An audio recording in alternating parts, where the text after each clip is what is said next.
What's up everyone, how are you all? Today we are back with another blazing Naruto story. What if Naruto was a Prodigy x Harem? If you enjoy, then please like, share and do comments. And also check the description to original creator of this beautiful creation. Konohagakure, which we all know as the village hidden in the leaves, the strongest of all the hidden villages. By one look at it, you can tell that this prosperous village is the epitome of peace and tranquility. But one should never judge a book by its cover, or rather, in this case, a village by just a look. It's because deep inside this village lies a darker secret, a secret that would make you think twice about this village.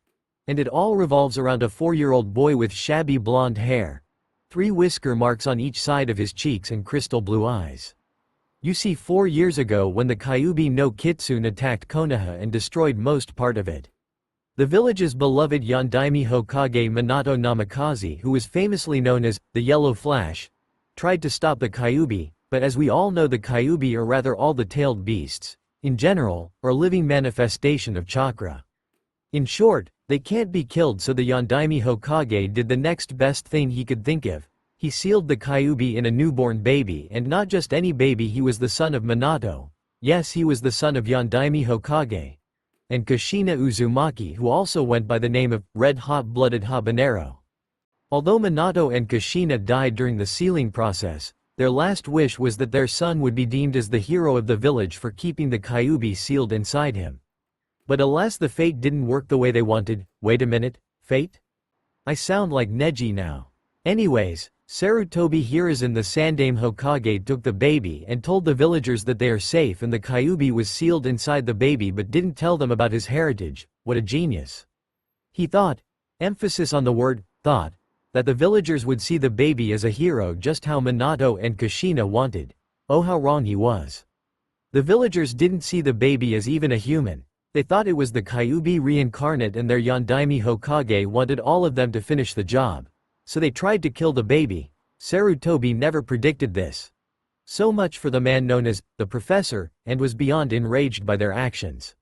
So he implemented a law stating that any villager that tries to disclose the fact that the Kyuubi was sealed inside the baby would be immediately executed, in hopes that the younger generation would treat the baby as equal. That was again his naive thinking, cause the villagers found a loophole in his law.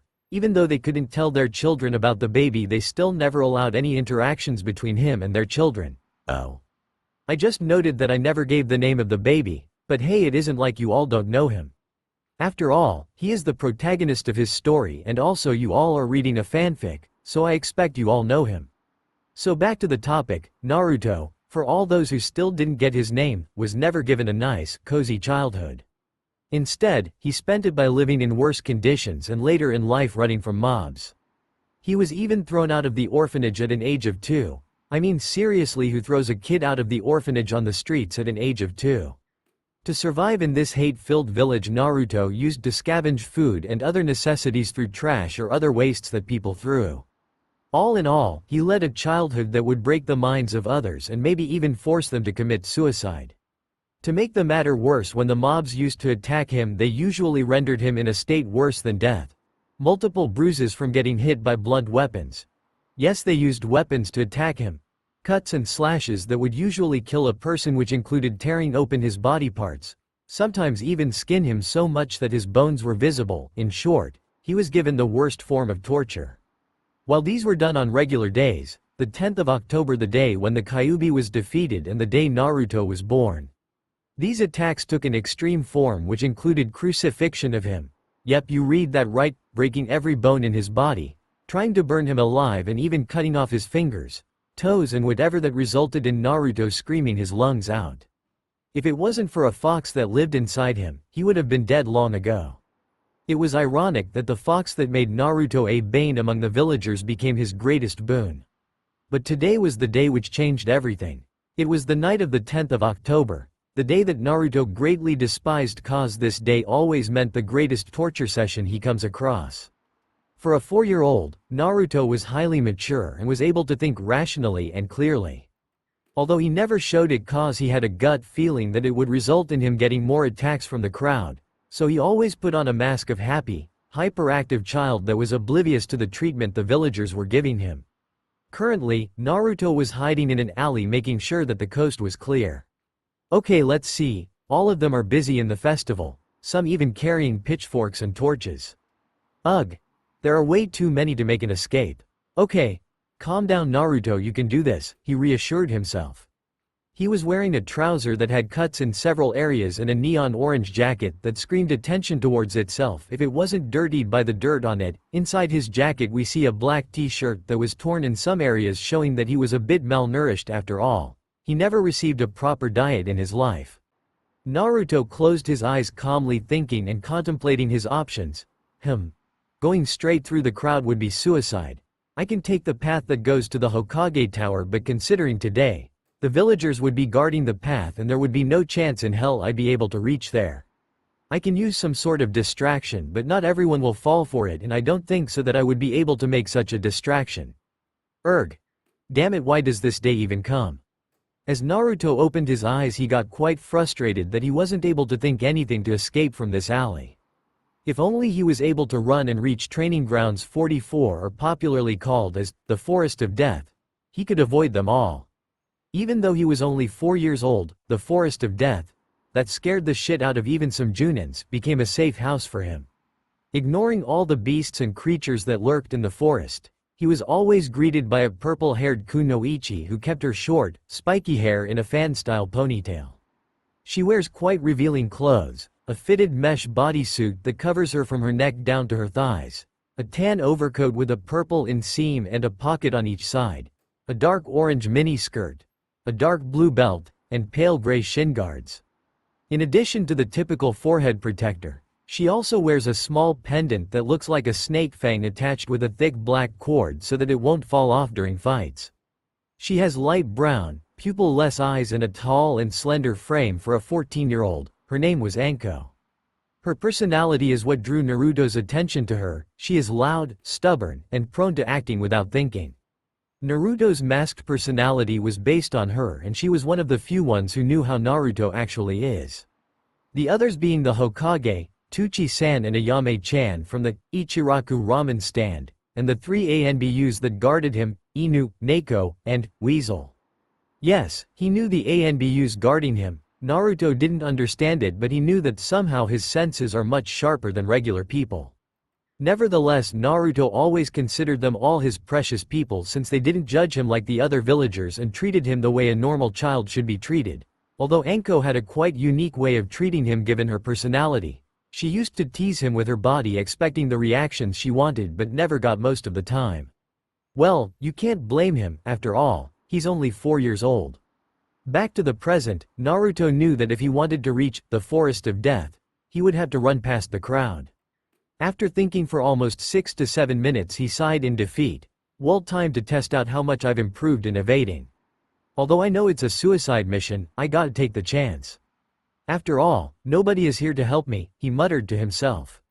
He knew the ANBUs that used to protect him a few times were not here at this moment, and the Hokage was most probably in his office. Okay, here goes nothing. Anko-chan is probably in the Forest of Death. If I'm lucky I might bump into someone who can save me. Yeah, as if it would happen, Naruto mocked himself. Naruto came out of his hiding and sprinted with a speed that rivaled a genin. As soon as some villagers saw him, they shouted, "The demon's here, kill it, finally we can finish what the fourth wanted. Make sure he doesn't escape." The shouting was all that was needed to start the game of cat and mouse between the villagers and Naruto, although he knew that getting caught is not an option here. So he used all the strength he could gather in his legs to sprint forward and occasionally avoided few kunai and other sharp objects thrown at him. Damn it, why can't they just leave me alone? Naruto muttered as he swiftly sidestepped in the gaps that were between people. As he neared his destination, he had to abruptly skid stop as he saw that there was a large group standing in front of him, and from the outfits of some he knew there were ninjas among them, possibly genins and a few chunins. Shit, I knew it was impossible, but do you really hate me, Kami? Naruto cursed under his breath as he tried to find even the smallest of escape route he could find. No use trying to run, demon. You can't escape from us, a random villager said. Just stay there and take your punishment, a genin shouted at him. Finally I can avenge my parents. An enraged chunin leapt at him with a kunai in his hand. Naruto knew that there was no point arguing with them and asking what wrong has he done. He was too busy finding an escape route. Come on. Come on. Damn it, work, you stupid brain. Naruto's mind was working 100 miles an hour just to spot even a single escape route. Then by a miracle, he was able to spot an escape route. But his happiness was short-lived as he properly saw where the route was. Shit. Out of all the things possible, this had to happen. Naruto gritted his teeth. He knew that if he wanted to escape he would have to run past the Chunin that was heading towards him. He knew he had no choice in it and wouldn't escape without an injury. Well, either this or the whole mob. Naruto sighed and jumped towards the Chunin. Ha ha ha. So finally you have accepted your fate of dying at my hands. Don't worry, I'll make sure that it would be slow and painful. The Chunin screamed in anger as he prepared to slash Naruto. Naruto knew that he had to time it right. If he got even a second late it would mean game over for him and he wouldn't accept it, not after giving it his all. For an instant, it looked like time has slowed down for Naruto. He could see the kunai that was slowly descending towards him. Naruto swiftly sidestepped and dodged the swing and was about to make a run when the Chunin threw the kunai, which got lodged in his right arm. Naruto winced at the impact but knew better and ignored the pain. He couldn't afford to miss such a huge chance to escape, so he used every remaining power that he could gather and ran towards the streets, hoping that he could somehow escape this dreadful day. Outskirts of Konoha, half an hour ago. A mysterious figure stood just outside the gates of Konoha. The figure wore a white-colored kimono that had black thrones drew around it and a kanji for seal written all over the white obi tied around the waist, wooden sandals and an orange-colored pendant that had a black spiral made on it almost like a whirlpool. The said figure was a man probably in his 30s, his bright crimson hair slicked backward, a pair of amethyst eyes that somehow sparkled every now and then. His face was quite muscular and had a neatly trimmed beard on it.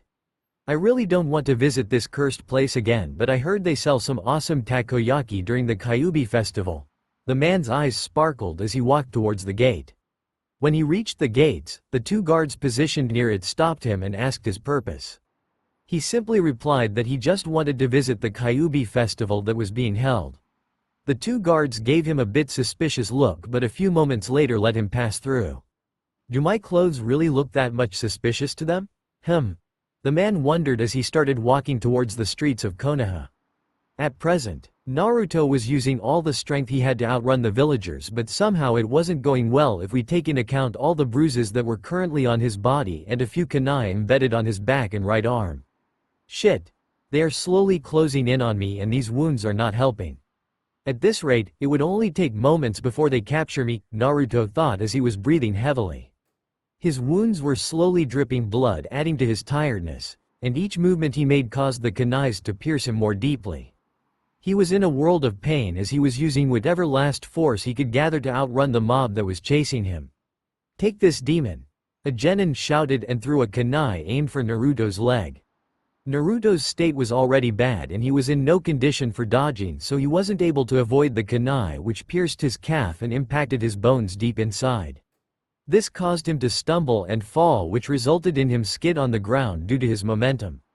Erg! Naruto screamed as he felt all his bodily pain that he was ignoring rush into him all at once. A crazy villager just laughed at his condition psychotically. If it weren't for the situation, many would have backed away from him, but they seemed to ignore it. Well. Let's begin the real festival now, shall we? A Chunin stepped forward and twirled a kunai on his fingers. I get to go first, a random villager with a pitchfork shouted. Here's to my family, you demon! He shouted as he threw the pitchfork towards the fallen form of Naruto. He. I guess this is as far as I go, Naruto thought as all his hopes of escaping were crushed and he lay down there waiting for the inevitable. Sweden. Water encampment technique.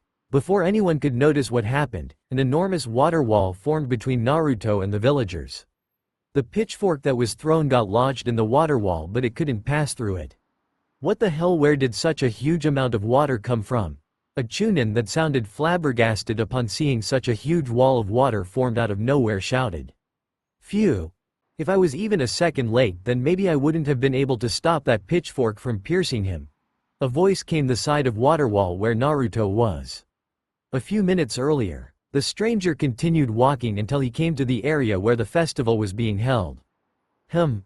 Let's see, now where can I find takoyaki? The man just mused over. The demon's here. Kill it. Finally we can finish what the fourth wanted. Make sure he doesn't escape. The man heard these random shouts coming from a distance. What were those shouts about? He wondered as he walked to where the commotion might be taking place. Present. Glad I made sure to follow that commotion, the man sighed. He slowly released the jutsu and the water wall collapsed on the ground. He then went towards the fallen form of Naruto. As the water wall collapsed, the villagers were able to see the person who interrupted their real Kyuubi festival, or that's what they call it. The said person was kneeling before Naruto and slowly removing the kunais that were lodged in Naruto's body, making sure that they were removed without hurting him more.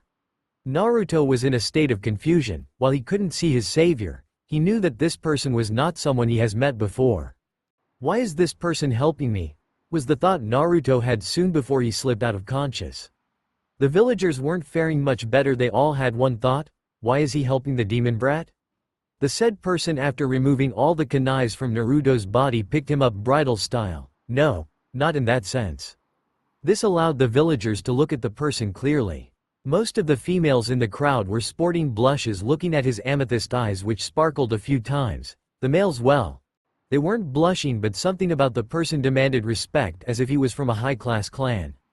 The person observed the villagers for quite a while. There was dead silence in the air as both parties were quiet. A villager tried to break the silence, but before he could say anything, the person disappeared via water body flicker along with Naruto. After a complete dead silence for a few moments, all the villagers had one thought: who was that person? Hokage Tower. Hiruzen Sarutobi was currently sitting on his desk fighting with the biggest enemy of cages, paperwork. He sighed as he looked at the bundle in front of him. I was supposed to look over Naruto today, but these damn paperwork came like a hurricane, and add to that the civilian council members barging in and sprouting nonsense about anything they could think of. I'm getting too old for this. I just hope the ANBUs assigned to Naruto are keeping him safe. Little did he know that those ANBUs were currently being occupied by some other ANBU members which were assigned by the civilian council to make sure that Naruto was completely unguarded for the villagers to finish their work. Suddenly there was a water body flicker in Hiruzen's office. He got alert and jumped from his desk ready for the person who suddenly appeared in his office. The few ANBUs who were in hiding also came down, forming a protective circle around the Hokage. When the body flicker cleared, they could see the person that came in. But the thing that drew their attention most was a boy that was currently held by the person. They all instantly recognized Naruto. The Hokage called out, as he saw his surrogate grandson covered in bruises. Blood dripping from his back and his torn-out clothes showed that he had taken quite a beating. But before he could have rushed to check Naruto's condition, he was abruptly stopped by some invisible force. He tried to cross it, but each time the results were same, he couldn't move further. That's when the person spoke to him. No use trying, you can't pass the seal I placed. Hiruzen's eyes widened when he observed carefully applying some chakra to his eyes. There was a seal right in front of him with the kanji, barrier, written on it. But how? When did he place such a seal here? And add to that, I didn't even hear him activate it. Hiruzen was clearly trying to deduce how did the person get the time to place the seal. But before he could think much deeper, the unknown person spoke again. Before you ask me anything, I have one question for you. How dare you order the Hokage?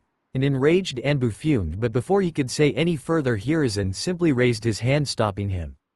Hiruzen was clearly aware of the situation he was in right now. The person had blocked him and his ANBUs from reaching Naruto, and he was currently holding onto him. Even though he wouldn't allow the said person to show authority over the Hokage of the strongest hidden village, he knew better and didn't want to risk anything happening to Naruto. So he just nodded weakly, still prepared if things went south. Are you willing to help the boy or hurt him? Even though it was such a simple question, the seriousness in his voice told Hiruzen and all his ANBUs that they better tell the truth. Closing his eyes for a moment, Hiruzen spoke in complete seriousness. Naruto is like my grandchild, I would never hurt him. The person just eyed him carefully and after a few moments sighed, saying, very well, you pass. Hiruzen was clearly confused. What do you mean by that? The person simply replied to him, look at the seal a little more carefully. Hiruzen complied and looked carefully. The surrounding ANBUs also looked, and to say they were shocked would be an understatement. The seal was surrounded by another layer of seal around it, and they all recognized that seal. After all, they too used it while interrogating people to check if they were lying. They all had their jaws dropped with one thought in mind: how did I not notice it before? Kai. The seal vibrated a bit and then shattered. Everyone in the room except the strange unknown person and Naruto, who was still unconscious, was completely lost. After all, it's not every day you see a person barging in and showing you how stupid a human can be. You know, just standing there won't help this child. Hiruzen and others blinked a few times to get out of the daze they were in. Hiruzen ordered an Anbu with bear mask to heal Naruto. The Anbu carefully approached the stranger, still not trusting him, and slowly took Naruto from his hands and started performing medical ninjutsu. Hiruzen let out a sigh of relief when he saw his surrogate grandson slowly healing. He then turned to the stranger currently present beside them to ask him a few questions like where did he find Naruto and in such a condition to boot. The stranger simply replied that he was just casually walking when he came across his form and carried him here because the last thing he heard from Naruto before he fainted was Hokage Gigi. He left out the part where he saw the villagers attacking him because he wanted to see if the Hokage knew about it. What has this little one done to receive such a punishment? The person kept a straight face while asking, but Hiruzen knew that he said it with concern. Although he wanted to tell him about Naruto, it was still a village secret. So he politely declined him, stating his reasons. The person was now completely sure the Hokage knew of the situation. The person's face just scrunched up as he said, "Yeah, right, a village secret that allows such a treatment to a child." Hiruzen wanted to protest, but he knew the person was right, so he kept quiet. The person continued further. "This is not the first time that such a thing has happened to this child, am I correct?" Hiruzen's eyes widened a bit again. He knew this person was not from this village. After all, one couldn't miss a person with crimson hair and such sparkling amethyst eyes. Was it so obvious that one can easily deduce what Naruto went through every day? Hiruzen still asked him, on what basis, but got interrupted by the stranger, his body language. Hiruzen just raised an eyebrow but soon frowned when the person continued. Any child taking such a beating would have broken out crying, but he was way too far from it. It was only a simple answer, but he knew the weight those words were carrying. What have the villagers done to you, Naruto? Hiruzen bitterly thought. The Anbu healing Naruto's injuries soon finished his work and said to them, "He's safe now." Hiruzen breathed out a sigh of relief knowing that Naruto was okay. He turned around to thank the person, but he was already taking his leave. "Wait, where are you going?" Hiruzen questioned him loudly. Was he really just gonna simply go after all this? "My work here is done, so I'm off to eat takoyaki," the stranger replied as he waved his hand. "Wait, can we at least know your name?" an Anbu called out. Let me think about it." "Nah, it's too troublesome," the stranger just nonchalantly replied. At this point, several males of the Nara clan sneezed at the same time. "Someone stealing our mojo," were their collective thoughts. Hiruzen and all the ANBU's sweat dropped a bit. Seriously? "Oh, by the way, what's the name of the kid?" the stranger asked the bear-masked Anbu that was beside Naruto. "Naruto Uzumaki," the Anbu replied. It was at this moment the temperature of the whole room dropped rapidly. Every Anbu and even Hiruzen felt a chill run down their spine. "Uzumaki, you say?" the stranger's voice became eerily cold as ice. Everyone flinched hearing such a voice. It was as if it promised pain to all those who dare stand against it. The ANBUs that always used to remain calm at every situation were shivering as a killer intent was washing over the whole room. Even the Hokage was sweating quite a bit. The stranger turned around and the eyes that usually sparkled were now hard and cold like a veteran shinobi that has seen wars. "Now, you'll all answer me truthfully or else it would really end up bad," he said with some venom in his voice. The ANBUs were completely shivering, but they somehow braced themselves. Hiruzen was also ready if a fight breaks out. "Very well, I guess I'll have to use force," the stranger said before his fingers glowed bluish in color and in a blur of hands he created a few seals in the air. Hiruzen's eyes widened seeing it, and before anyone could react he made a half-ram hand seal and whispered, "Fuin." The seal instantly disappeared from their sight and got attached to each one of them. That was the last thing they all saw before they blacked out.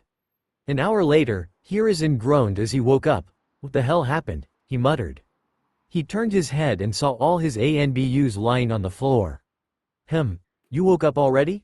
Guess it's to be expected of the Hokage, a voice said to him. Whipping his head at a speed that should have been impossible for his age, he turned around to see whose voice it was. Sitting on the sofa of his office was the stranger with Naruto on his lap. He was gently petting Naruto's dirty and shabby blonde hair, and the look on Naruto's face was completely peaceful. If it wasn't for the situation, Hiruzen would have found this scene quite adorable, but he knew that the said person can't be trusted, especially not after what he just did. Hiruzen tried to stand up but failed, and what's more was the fact that he felt his chakra completely sealed. He looked towards the stranger with a cold gaze.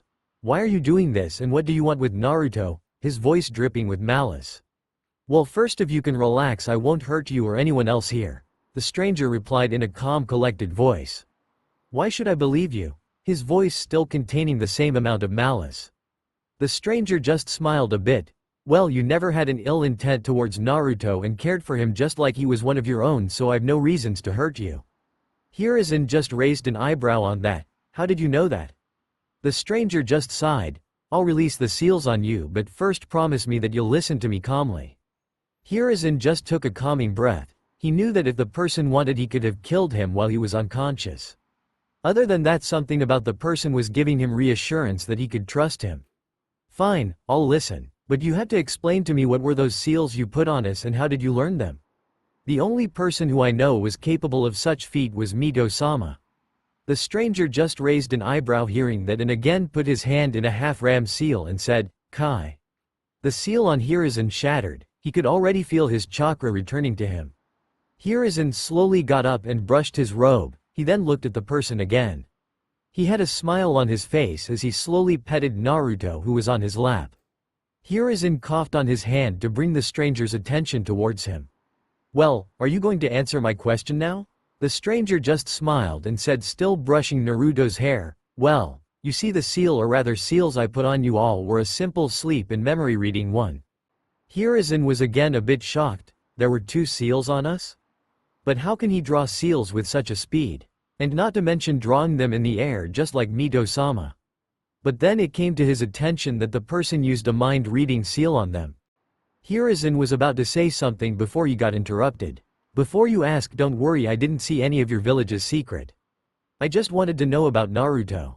But from what I learned, I have to say I'm greatly disappointed in this village, and probably the only thing that's stopping me from destroying them is the fact that there are still a few here who care about Naruto and I possibly can't hurt them, the stranger just said with a distant look in his eyes. Hiruzen didn't know what to say. Earlier this person didn't care much about Naruto, but when they mentioned that he was an Uzumaki, suddenly this person's attitude changed. Add to the fact that he just simply stated that he would destroy the village without any hesitation, and somehow a small part of Hiruzen believed that he could do it. But the next thing that he heard completely left him flabbergasted. Is this really the village you defended all your life for, Mito? Looks like your Ni-san was finally right about one thing, the stranger said in a low, sad voice and chuckled by the end of his sentence. He thought nobody might have heard him, but Hiruzen did hear, and oh boy, his mind completely shut down hearing it. Ryu-sama? Hiruzen stuttered, his eyes completely wide, and he was down on his knees. The man just gave him a small smirk and said, You've grown quite a lot from the last time I saw you, Gaki. That was it for Hiruzen. He completely broke down as tears formed in his eyes, seeing the person he admired and greatly respected when he was just a genin. His head bowed down a bit as tears slowly came running down his face. You see, when Hiruzen was just a newly formed genin under the guidance of his Tobirama sensei, he used to get frequent visits from the first Hokage and his wife Mito Uzumaki Senju. That's how he met his idol Ryu Uzumaki one day. Flashback. Hiruzen Sarutobi was currently avoiding a few kunai that were thrown at him. He had accepted additional training that the first Hokage wanted to give him. But today his wife Mito Uzumaki Senju was giving Hiruzen some training because her husband was currently dealing with a deadly force, paperwork. Mito still laughed whenever she saw her husband, the great Hashirama Senju, who always had a calm and collected expression on his face, turned into one of horror whenever paperwork was mentioned. Mito was a very calm and composed individual with a dignified air about her. She had long, bright red hair and large, pupilless eyes. She wore an elaborate, high-collared kimono with the Uzushiogakure symbol on the back of the obi, which was tied around her waist. Her hair was arranged in buns with hairpins in them and 3 clips in the front. She also wore a dark shade of red lipstick and had a rhombus making reminiscent of the strength of 100 seal on her forehead. She also wore tags with kanji written on them in her hair decals. She looked like she was in her early 20s. "You're doing really good, Hiruzen," Mito said to him. "Arigato, Mito-sama." Hiruzen brightened up hearing praise from such a great person. "Alright, let's notch it up a bit, shall we?" Mito calmly said. But before she could say any further, she ducked to narrowly avoid a water bullet thrown towards her. Hiruzen was completely caught off guard by the sudden attack on his sensei. He couldn't even detect the attack until his sensei ducked. He knew that if the attack had been aimed at him, he wouldn't have been able to dodge it.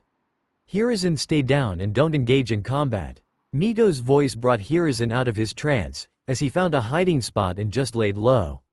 He knew the seriousness of the situation and he would probably just be a casualty if he fought. "Come out wherever you are," Mito said as she reverse gripped a kunai in her hand. She again became alert as she heard a movement towards her left. She jumped backward and again dodged a water bullet, but this time she herself fired a bullet in the direction the attack came from, but she knew that it probably didn't hit. This happened a few more times. Each time the water bullet came from different random directions, as if there were more than one enemies, and each time she dodged it. She even attacked but no avail, and she was growing really frustrated over it. Suddenly a figure shunshined near her. She immediately turned towards it, not dropping her guard. But when she saw the person, she relaxed a bit. After all, it was her husband Hashirama. "Mito, what happened here?" Hashirama asked. "I don't know, I was teaching Hiruzen when suddenly someone attacked us. I've already told Hiruzen to stay out of this and he's probably hiding somewhere safe," she replied. Suddenly a few water bullets came towards them. They both jumped and avoided it. Their backs were now facing each other as they stood ready for any enemy attacks. "Hey Mito," Hashirama whispered. "Yes, Hashirama," Mito replied. Hashirama smirked. "Caught you." And with that, he exploded into water, leaving a completely flabbergasted and wet Mito. "I know what you are thinking, standing there. Ha ha ha ha ha ha ha. Oh man. Oh god. Ha ha ha ha. That was the best." A man was lying on the grass clutching his stomach and laughing his ass out, his eyes teary from laughing. He looked in his early to mid-20s with spiky crimson hair and amethyst eyes which were sparkling due to tears. He was wearing black cargo pants that had its end tugged in his military-style boots. He was wearing a red t-shirt and a white coat over it with the insignia of Uzumaki clan symbol on the right side of its chest area. He was also wearing an Uzumaki pendant on his neck. As soon as Mito saw the person, realization suddenly hit her. She was played. Her left eye twitched violently and all her calm and composed personality went down the drain. Her free hair rose and waved violently as her chakras swirled around her. She closed her eyes and balled her fists, slowly bringing them up near her face. Baka ni-san. She roared and charged towards him with an intent to completely end her brother's life once and for all. At a distance, Hiruzen was watching everything with a variety of expressions on his face. He was amazed seeing Mito-sama completely dodge those fast water bullets without breaking a sweat. He then got a bit worried as he saw a shunshin take place near her, but it was soon turned to one of relief and joy, seeing that the person was none other than the first Hokage. He was expecting both First and Mito-sama to take on the enemy easily, but was left flabbergasted as First exploded into water, completely drenching Mito-sama. He then heard laughing coming from a distance and saw a person on the grass laughing like there was no tomorrow. Lastly, he could help but form a large sweat drop at seeing Mito-sama completely losing her cool and chasing around the person who was strangely still laughing. Is that really Mito-sama? Hiruzen couldn't help but ponder, never really seeing her lose her cool like that. Hell. He actually thought that she could never lose her cool. A few moments later, Hiruzen was sitting nervously on the grass, taking occasional glances at Mito, who was huffing and mumbling something about a stupid brother. The stranger was currently tied on a wooden post with some explosion tags around him. "I think maybe those seals are just overkill," Hiruzen thought with a sweat drop. "Okamani Mouto, is this the way to treat your Oni-chan?" the stranger said with a pout. "Baka Oni-san, you deserve it. And don't go adding chan to yourself, I never said that," Amito roared. "Ah, But you always used to run to me calling me Oni-chan. The stranger just cutely replied. Shish. Shut up, baka. I was really small when I used to call you that. A now red-faced Mito fumed with embarrassment. So you don't love your Oni-chan? The stranger teased. No, I don't, Mito immediately replied but fumbled a bit. The stranger smirked in his mind. He knew that she was just saying that, but deep inside she cared for her brother. But given his playful nature, he still played along, so he put up a sad frowning face and dejectedly said, "Oh, then that means." Boom! Without any warning of any sorts, the explosion seals blasted, completely decimating the wooden post the stranger was on, leaving no signs of him. Hiruzen was completely left speechless. He knew Mito-sama was angry, but did she really just kill him? And if he heard correctly, then he was her older brother, which made him feel much bitter. Is she really this cruel? I mean, it was just a prank, right? Hiruzen turned his head to see her, but instead of seeing a collected person, he saw that her whole body was trembling and tears spilling from her eyes, her lips shaking, no words coming out of them. He then realized that such a kind and caring person like her could have never done such a thing. She was equally if not more confused like him, and from just looking he could tell that she was suffering more. Mito was completely stunned at the moment. Her mind stopped working. She knew that she never activated the seals, so how did they explode? She knew she would have never done such a thing to him even if he was irritating and a complete goof. For Kami's sake, she was his sister, and even though she never admitted to him, she really cared for him. But you killed him, didn't you? A part of Mito's mind screamed at her. She wanted to deny it, but the truth was in front of her. The blast would have surely killed anyone in it, and her brother was tied just at the center of it. Maybe if he wasn't tied he could have survived it. Another part of her brain cursed her. Even though she was a sensor type, her brother was never detectable. Even the strongest sensor types could never feel his presence. He never really used it for anything bad and simply pranked people with its help. But right now every passing moment was increasing the guilt on her. She really hoped that she could just detect even the smallest bit of his presence to know that he might be alive. Please, please, please, be safe. Oni-chan. Mito cried and used all her power just to trace her brother's presence. Why are you trying so hard? Accept it, he's dead, and it's all your fault. Her mind was screaming and breaking her with each word. She slumped on the ground and cried as she screamed on top of her lungs, Oni-chan. Geez. I'm not dead, stop screaming like that, Imouto, a voice said. Hiruzen slowly turned his head towards the voice, and upon seeing his eyes widened. But how? Mito just whipped her head towards the voice she really wanted to hear right now, and in front of her stood the person she so much wanted to see, her brother. Launching herself at a speed that could even rival the Hiraishin or flying thunder god technique, she latched herself on her brother's chest, crushing him with her hug. She was sobbing while muttering, "Thank God you're alive," over and over again. A smile crept on his face as he slowly petted her head. After a few moments, Mito spoke in a very soft voice, "Oni-chan?" Her brother just replied with a "hm." Gomen. Mito apologized in the same soft tone. She then lifted her head up, her eyes red and puffy with all the crying. "I don't know how. I never activated those seals. But when they exploded I thought." She started tearing up again, but this time her brother hugged her and comforted her. She felt like a huge problem was lifted off her shoulders. She then noticed that his coat was a bit burned and there were some burns on his hands too. "Oni-chan, you're hurt." She panicked a bit, but he just jokingly shrugged it, saying it's nothing. "What do you mean it's nothing? You're hurt, baka." Mito fumed at her brother's carelessness. "I told you it's nothing major, Imouto." "But more importantly, Mito," her brother said in a serious voice. Mito flinched. She knew her brother only called her by her name when he meant serious business. "What seals did you use exactly?" her brother asked her. I just applied chakra suppression seals and very low quality explosion seals, but I don't know how did they explode with such power," she meekly replied. "The reason was simple, Mito. You placed both of them in a single seal," her brother stated, but seeing that Mito was a bit confused cleared the fact. "What does chakra suppressing seals do?" he asked. "They suppress chakra," Mito simply replied. "How?" he asked again. "By sealing the chakra in the person's body," she again replied without any problems. Her brother was asking her the basics. "And what if a person has too much chakra and tries to push it out?" "It simply seals the excessive chakra in itself and stores it," She was growing a bit frustrated being asked such basics. And if even that becomes too much then? Then it just explodes, she replied halfway as a sudden realization hit her. She looked at her brother for confirmation, to which he just nodded. She mentally slapped herself for not paying attention to such a minute detail. When the seal can't handle the amount of chakra it absorbs, it explodes, expelling the chakra into nature, but it doesn't harm too much. You can say just like a very low-quality explosion seal, it just crackles a bit.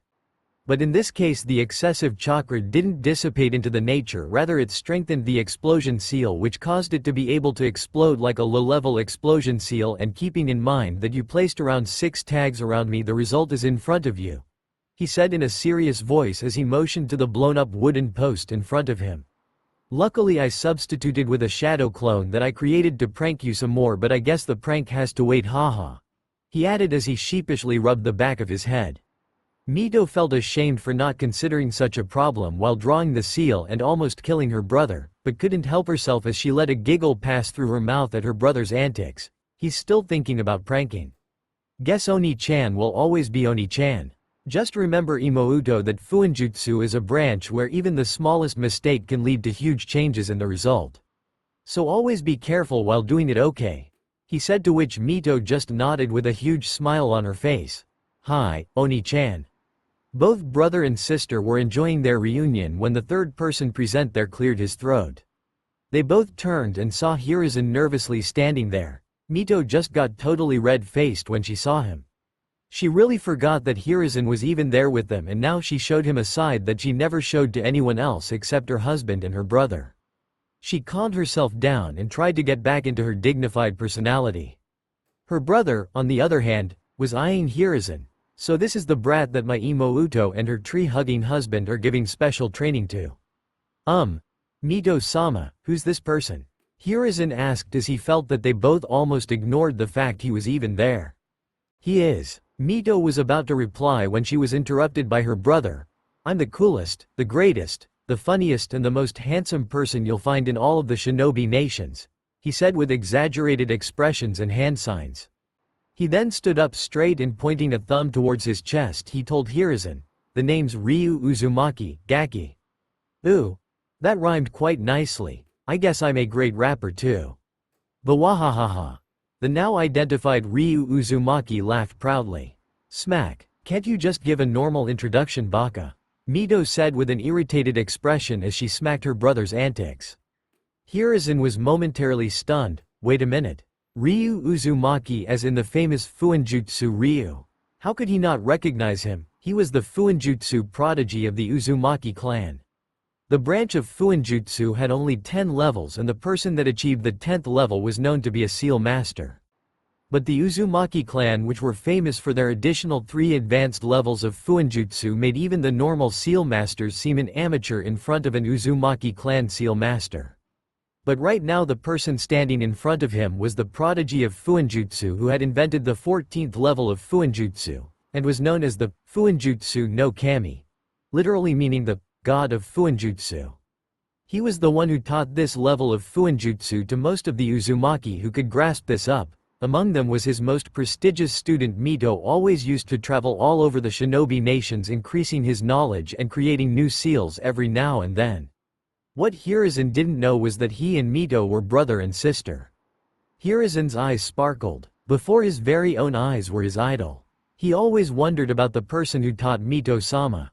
I can't believe I'm meeting the Fuinjutsu no Kami, oh my god, oh my god. Hiruzen squealed like a high school girl seeing her senpai. Both Mito and Ryu had a sweat drop on their head seeing such a display. Apparently, Ryu had the capability to make people act completely undignified and in such a way they didn't know they could or didn't wanted to show. So Gaki, you're a fan of mine, eh? Ryu asked with a smirk plastered on his face. Hi, Hiruzen enthusiastically replied. Mito just sighed. I guess the training's over now, she mentally told herself as she watched her brother answering Hiruzen's overexcited questions with a laugh. After a few moments when they finished their talking, Ryu came back to her sister so that they could talk after such a long reunion. So Imouto, how's it going between you and that tree hugger? Ryu asked casually. Hiruzen just snickered at the name given to the Shodai Hokage of the village. Mito just glared a little towards him. You know he's my husband, right? Oh, how could I forget that disastrous day when my beloved Imouto left her Oni-chan's hand and went away, Ryu said in a fake sad and depressed voice. You know, you really need a wife, Oni-san. She would really set you straight, Mito told him. What? No freaking way, sis. I enjoy my freedom way too much. And I'm not the kind of person who just settles down, nope. Ryu said while popping the P of nope. Her sister just sighed. She knew the real reason her brother swore to never marry. It wasn't that he didn't want to marry, but he knew that he won't be able to give a girl the time and love that she should deserve while he was constantly finding ways to improve Fuinjutsu more and more. You're way too kind-hearted, brother, putting others' happiness above yours, Mito just smiled. Her brother might be a goofball and an irritating character, but he was really a good-hearted person who cared for his family a lot. Oh, I completely forgot the real reason I came here. Ryu bonked his head a bit. How's the seal I made for you, Imouto? He asked. Ah, you mean the strength of 100 seal, she replied, to which Ryu just nodded. It's amazing. I never thought that a person could create such a seal just by having a perfect chakra control, she said while touching her rhombus-shaped seal on the forehead. Sugoi. Ryu-sama, did you really create this seal? Hiruzen again jumped with excitement. He knew what the seal could do and always thought that it was an amazing seal. Ryu just nodded and replied to Mito, I see. Any side effects? Other than the chakra exhaustion after using it, not any that I'm aware of, she told him.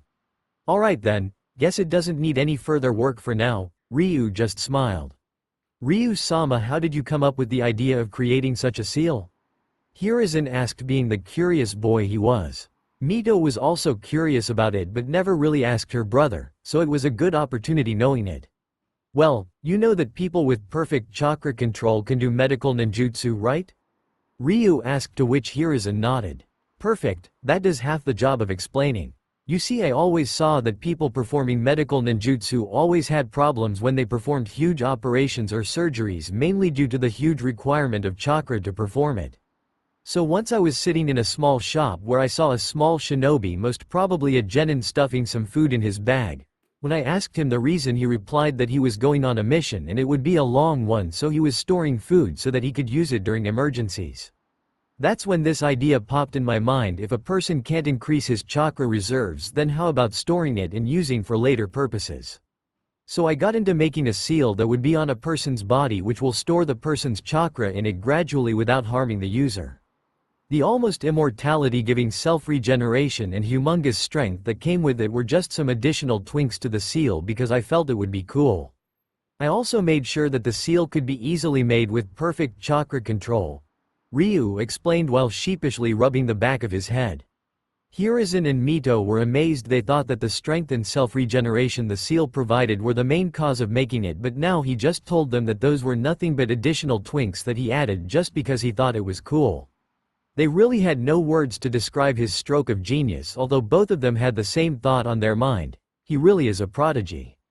So the rest of the day went by chatting between the three, and when it was almost sunset, Ryu got up and told them that it was time for him to go.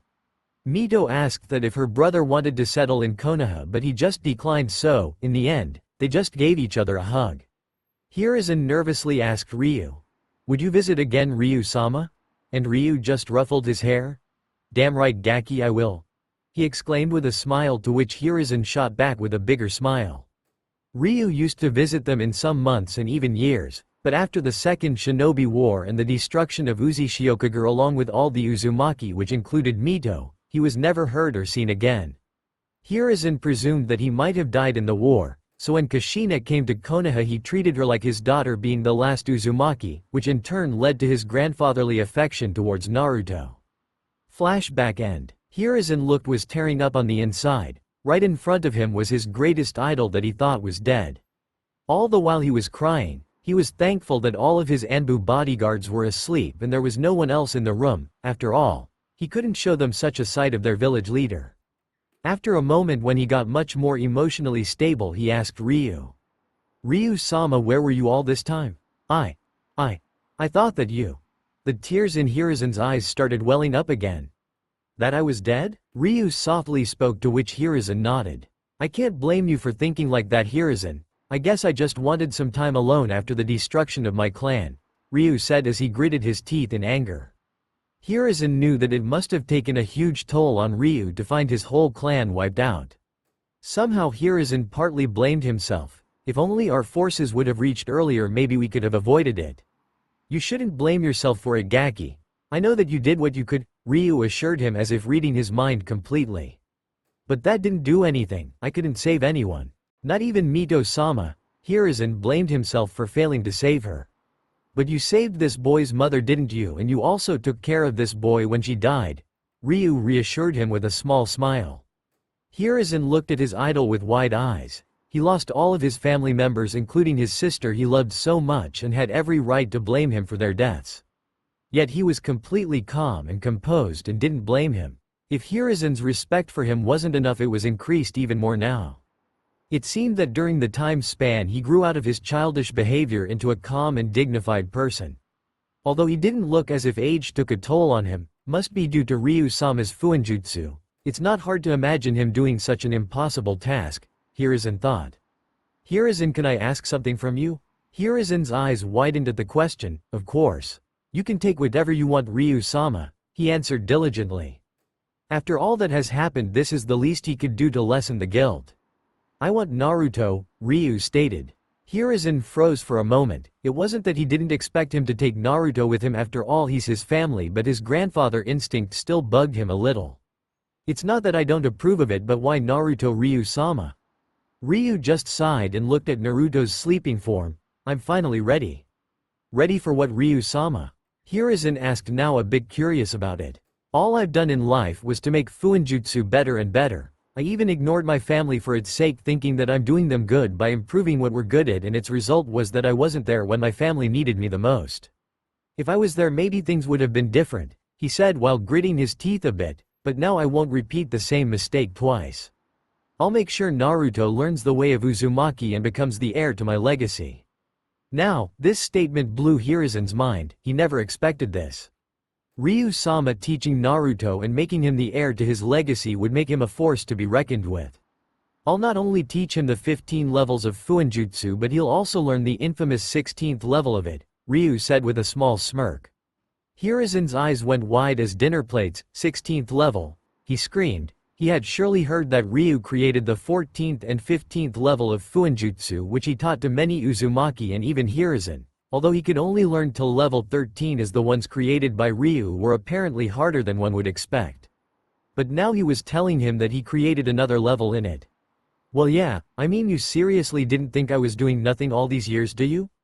But I have never heard about the 16th level, Hiruzen said in a confused voice. Well, that's because no one other than me and soon Naruto knows about it, Ryu replied a bit sheepishly. Wow, a level of fuinjutsu that would be unique to him. Damn, I'm a bit jealous of you, Naruto, Hiruzen's curious mind thought. Oh, looks like our little star is waking up, Ryu said with a small smile as Naruto stirred in his sleep and slowly fluttered open his eyes. As Naruto slowly woke up, the first thing he was his Hokage Gigi. But how did I reach here? The last thing I remember was that a strange person who helped me. Uggghhhhh. This headache, he thought as he clutched his head. It then came to his notice that he was sitting on someone's lap. Turning his head upwards, he saw the same person that saved him looking down at him and smiling.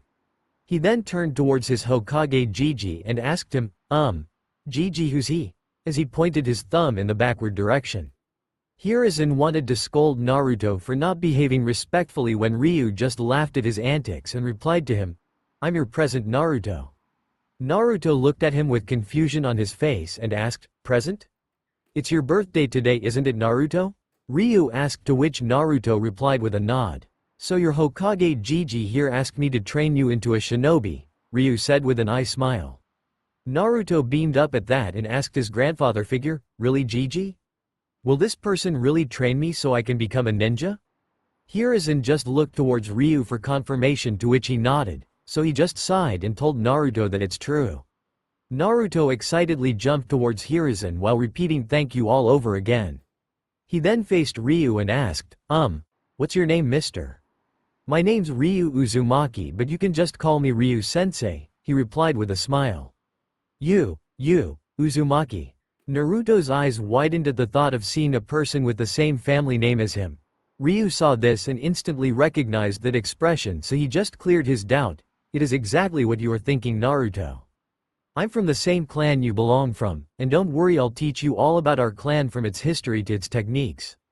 Naruto was now flabbergasted. He not only met an Uzumaki but he was told that he belonged to a clan.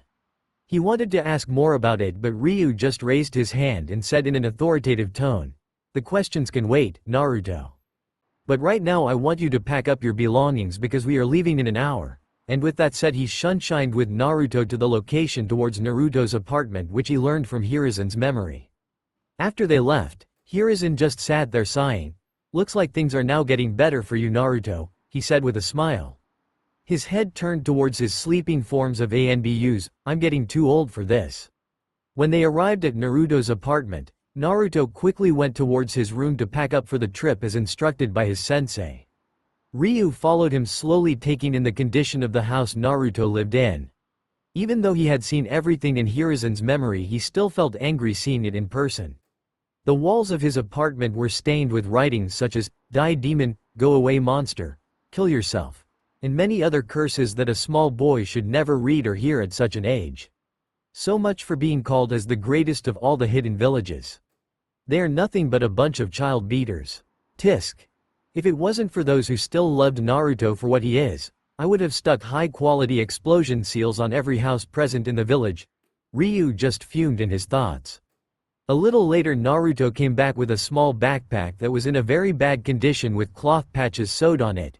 Ryu raised an eyebrow at that and asked, "What's with the backpack, Naruto?" "I found it in a trash can, but it's still very durable if you ask me, sensei," Naruto replied with a smile. Ryu just ruffled Naruto's hair with a small smile and thought, "I'll make sure to give you the childhood that you should really deserve, Naruto." "Ready to leave, Naruto?" Ryu asked his disciple. Ryu-sensei, can I meet Anko-chan, Ayame-chan, Tuchi-san, Inu-san, Neko-san, and Weasel-san before leaving?" Naruto asked. "I'm afraid I can't allow that, Naruto," Ryu answered him. "But why, Ryu-sensei?" Naruto asked with a bit anger for not being allowed to meet his precious people. Ryu replied with a sigh, "They're your precious people, that's why I can't allow you to meet them." Confusion was evident on Naruto's face, so Ryu just calmly replied, "Listen, Naruto. I know they care for you as you care for them, that's why they won't allow you to come with me without their own supervision. In the worst case, they would actually not allow you to leave." Naruto was taken aback bit hearing his sensei's reason. He knew what he said was true and he obviously didn't want them to stop him from training his clan's techniques.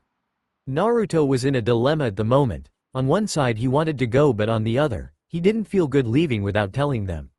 Sometimes you have to take some tough decisions in life, Naruto.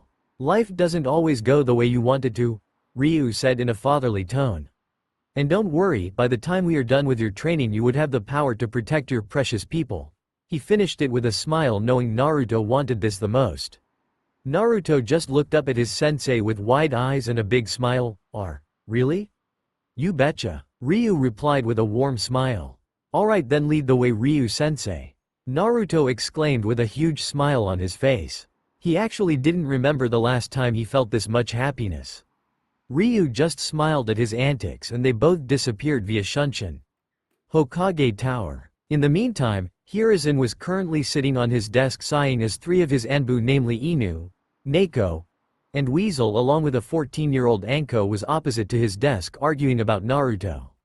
When they barged into his office asking about Naruto after not being able to find him, he told them that he has sent Naruto with a trustable person for training. Their reactions? "Well, how could you send Naruto-kun without asking us first?" an enraged Anko roared.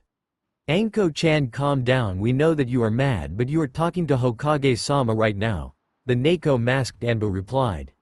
"Neko's right, Anko. We all might not be happy at what Hokage-sama did without letting us know first, but we should still respect his orders," the Weasel-masked Anbu said. "So you're telling me that you all approve of Naruto going with an unknown person? He may be trustable, but what if he turned out to be like Orochimaru?"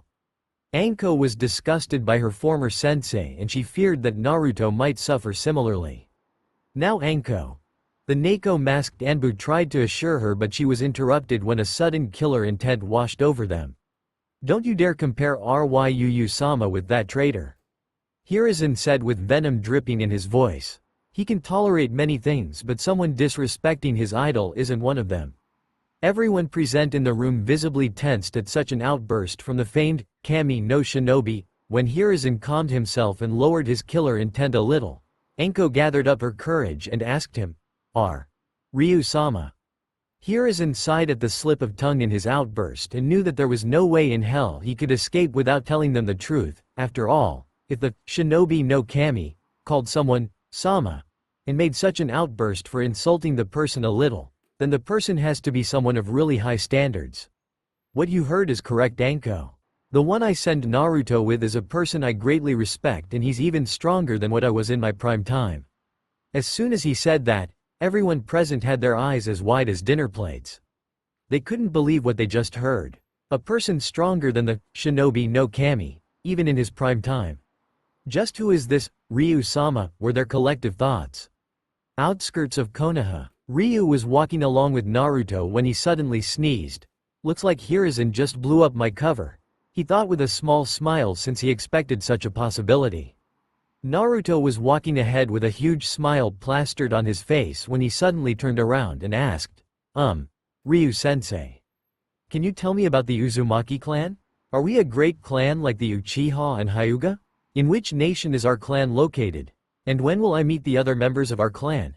Naruto was literally jumping at the prospect of meeting more members of his clan.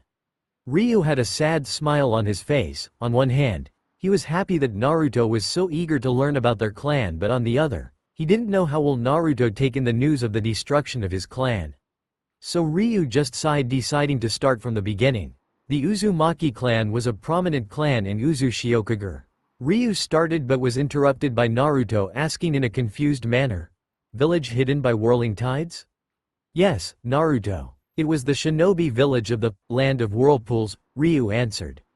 Naruto was getting more and more puzzled hearing names that he had never heard. Ryu sighed at that. "It's gonna take a lot of explanation." A few explanations later, "Sugoi," Naruto said with amazement after hearing the history of his clan leaving the destruction part. "I can't believe I belong to such a great clan.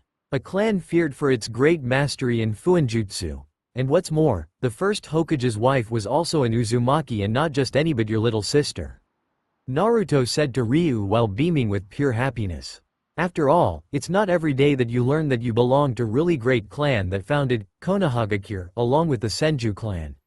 Also for the fact that his sensei was called the Fuinjutsu no Kami, the prodigy who made the 14th and 15th level of Fuinjutsu.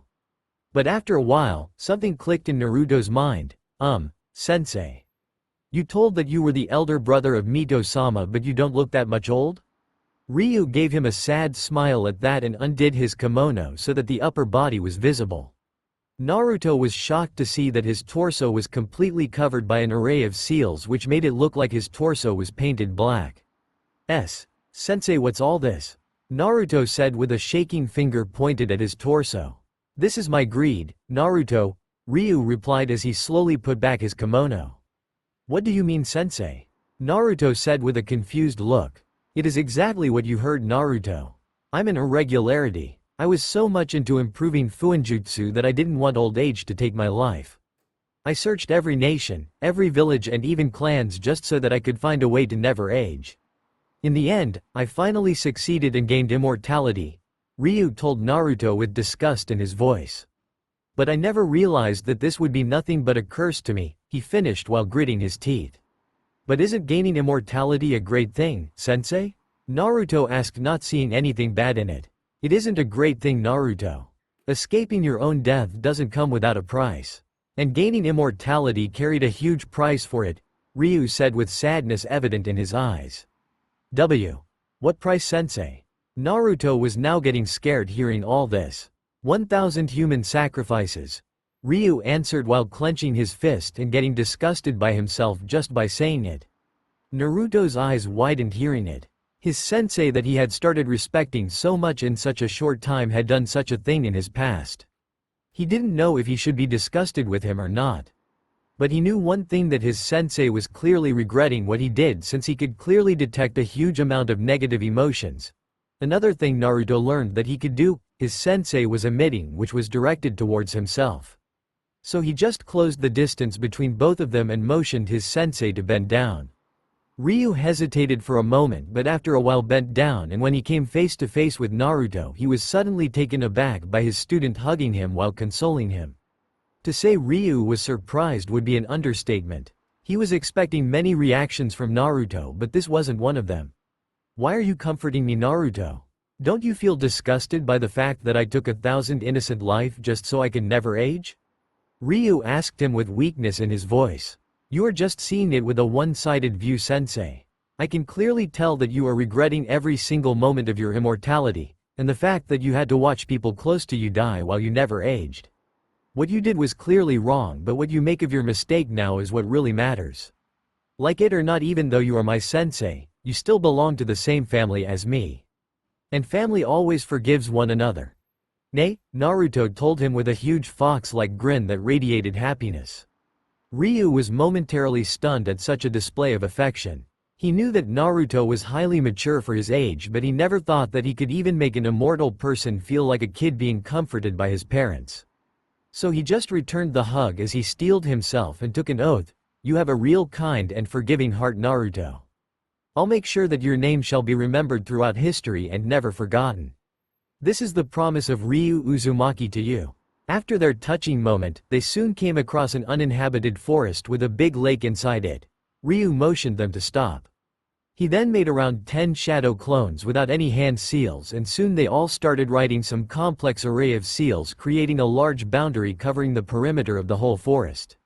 When they all finished, he activated the seals and the whole forest was washed over with a blue light. It was then that Naruto asked, "What were those seals, sensei?" Ryu replied in a calm tone, "I know I promised you that we will be training for 6 years, but teaching you everything from the basics would be impossible in such a short amount of time. That's why I placed these time seals. The area enclosed in it will work at a 2-to-1 time ratio, in simpler words." That's when Naruto interrupted him. 2 seconds in this area will be 1 second in real time, and 6 years in real time would be 12 years in this forest." Ryu smiled as Naruto understood his plan and nodded to him while Naruto was jumping, saying Fuinjutsu is so cool over and over again. But once again he realized something. "But Ryu-sensei, what about aging? I mean, if I spend 12 years here, then wouldn't I be around 16 instead of 10 when I return?" Ryu was impressed that Naruto figured out such a thing on without his help. Most people would have ignored it, but Naruto caught this up.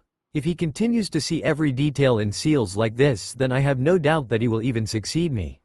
You are correct on that, Naruto. Time seals do have that disadvantage, but not the ones created by me. You see, they do change the ratio in an area, but they also make sure that no living entity present inside it would age twice of what they should, Ryu replied with a proud grin. Naruto now had stars in his eyes. Sensei's so cool. But a doubt again popped in his head. But what if someone enters here, sensei? Bah, you don't have to worry about that. No one can enter in here without my permission. I've made sure of it. Okay then, Naruto, let's begin with your training, shall we? Ryu said to him. Hi sensei. Naruto replied with full enthusiasm. Alright then, first of all, we will begin with your body strengthening, and for that I have these gravitational seals. These will put strain on your body while you're exercising, and I'll slowly increase them as the time passes by. Ryu told him as he took out 5 gravitational seals from his pocket. One for each of your limbs and one for your torso, he said while handing Naruto the seals. Naruto took hold of the seals and placed them as instructed, and as soon as he activated it he fell face first on the ground. Can't handle twice the gravitation, Gaki? Ryu spoke in a teasing manner. Naruto slowly got up using all his strength and said with a voice filled with determination, I can easily handle this much. Ryu just smirked at him. Alright then, do 100 push-ups, 100 sit-ups, 100 squats and 10 kilometers running around the area. Naruto obliged and started training, but at some corner of his mind he thought, why do I feel like Sensei's training regime is just a rip-off from somewhere? By the end of the day, Naruto was completely tired. His muscles were sore and screaming in pain, but he somehow completed all the exercises his sensei told him.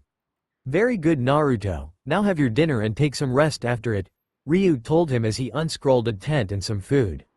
Arigato sensei, Naruto said and sat down to eat his food. Itadakimasu, Naruto exclaimed and started gulping down his food. Ryu smiled at his antics, just like an Uzumaki. A week later, Naruto was doing his training without breaking a sweat. Currently, his gravitational seals were at level 1. During the 2 weeks, his sensei taught him about chakra and how one uses it to perform jutsu. Okay, Naruto, you can stop for now as we'll be adding chakra control exercises since your chakra coils are still developing, Ryu told him and handed a leaf in his palm. Naruto just waited for his instructions. Now I want you to make the leaf float using your chakra. The higher and longer you make it float the better.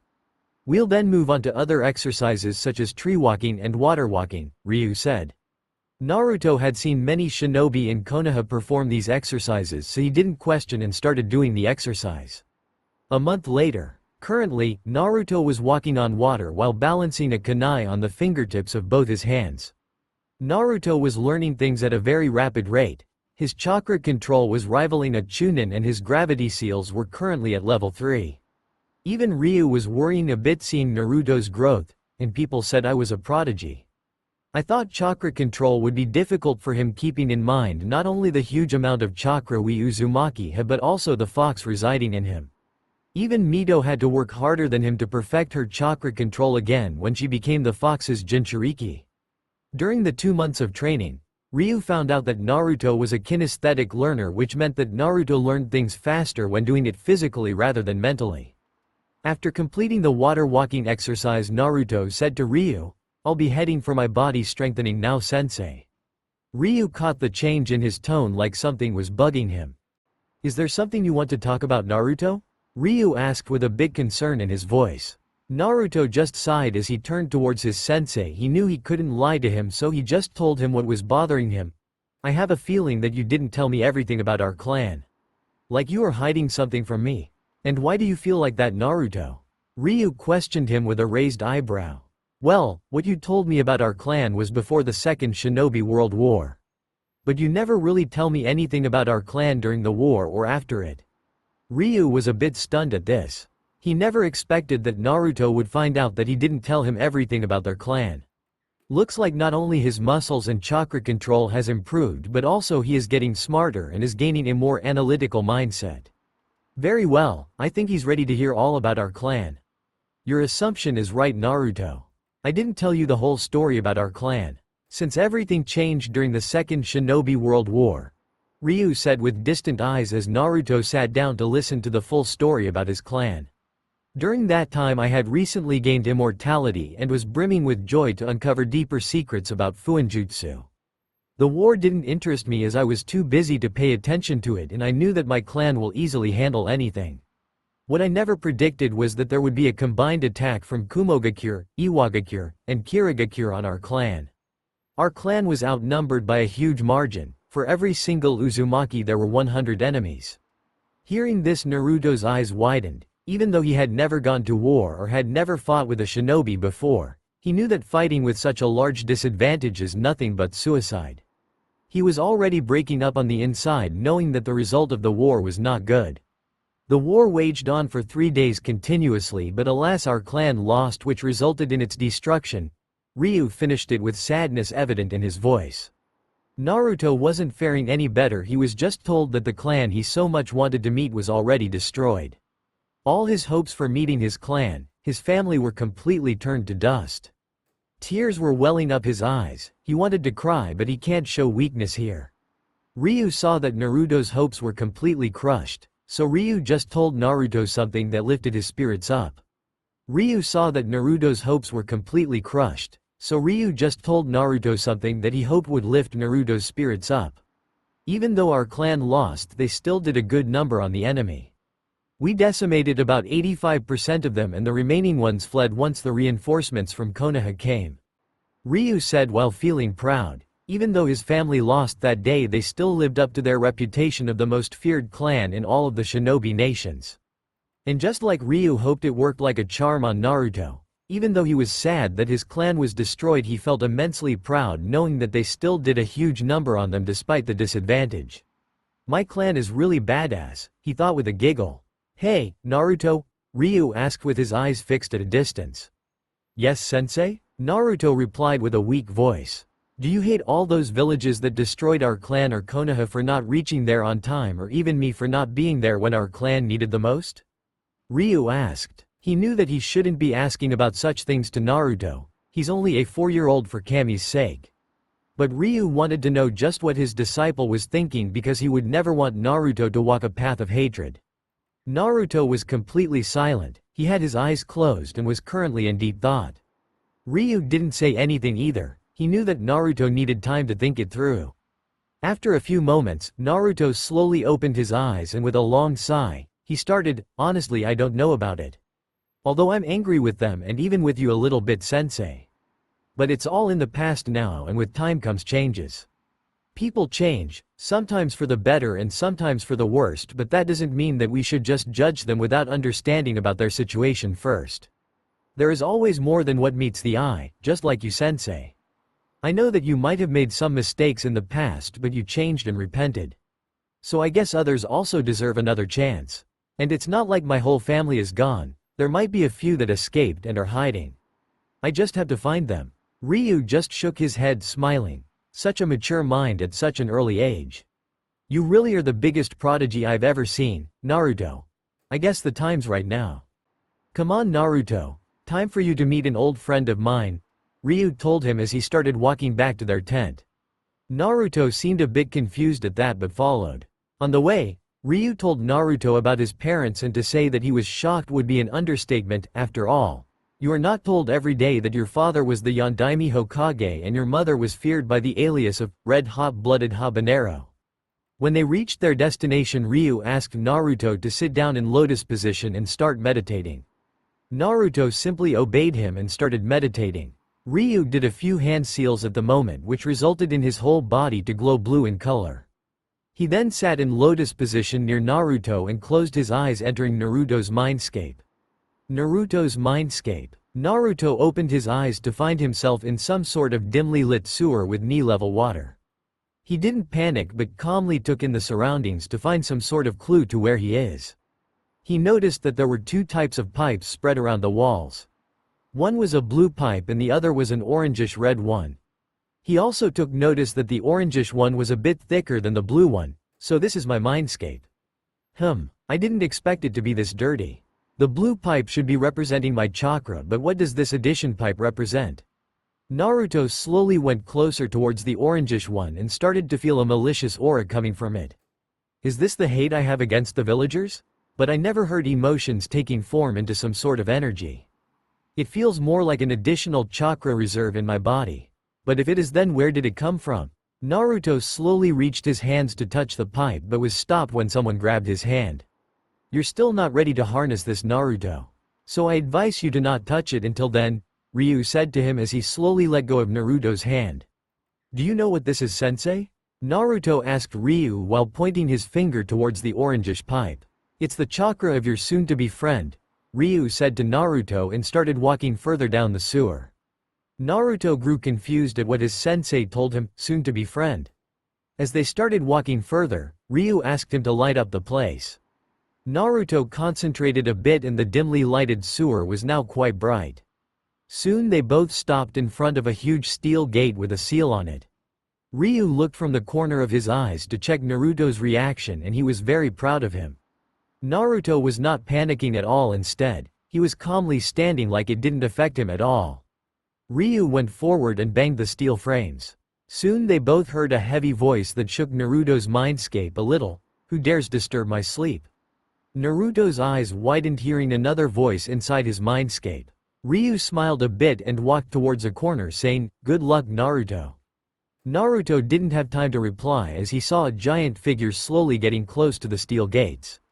Naruto's eyes completely widened this time as the figure came into light. The said figure was a huge fox with red-orange fur and black fur around its eyes that stretches to its ears. Red irises with black slits for pupils and the upper body structure of a human, complete with opposable thumbs on its clawed hands. It didn't take a genius to recognize that the figure was the Kyuubi no Kitsune. While anyone would have cowered in fear seeing a tailed beast, Naruto wasn't fazed by it and kept a calm face despite his shock to see the Kyuubi in his mindscape. Well, well, what do we have here? Kyuubi said as he lowered himself. So you finally decided to bask me with your presence, eh? Jailer, Kyuubi continued with a mock in his voice. But deep inside, he was a bit impressed that Naruto was still very calm despite the situation. Naruto didn't say anything as he was deeply analyzing the situation. Kyuubi didn't like the fact that Naruto ignored his question, so he just mocked Naruto further. What's the matter? Can't speak anything due to fear?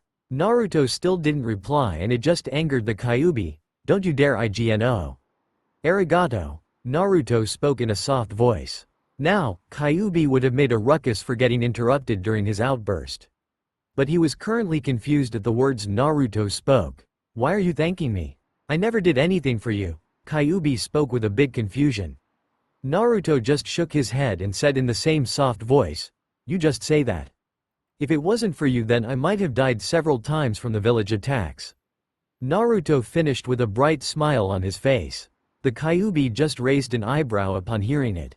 Every time I almost died due to the torture the villagers gave me, I noticed that a faint orangish chakra always used to heal me. I had my doubts that it somehow didn't belong to me, but now it's all cleared, Naruto replied to clear his doubts. Kyuubi was quite taken aback at such intelligence from a young child. He not only seemed to mind the fact that the Kyuubi was inside of him, but he also found out that the Kyuubi's chakra was keeping him alive all this time. Kyuubi was impressed by Naruto and said to him, very well, you managed to impress me, kid. I never imagined that you would find out that I have been healing you all this time. A smirk came across Naruto's face. I didn't. But I do now, he finished with a snicker.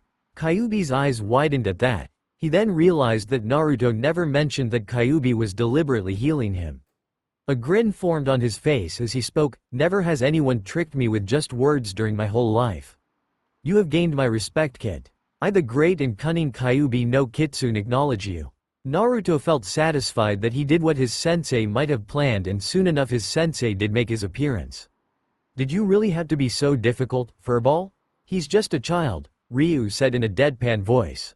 Naruto just snickered at the nickname his sensei gave to the mighty Kyuubi.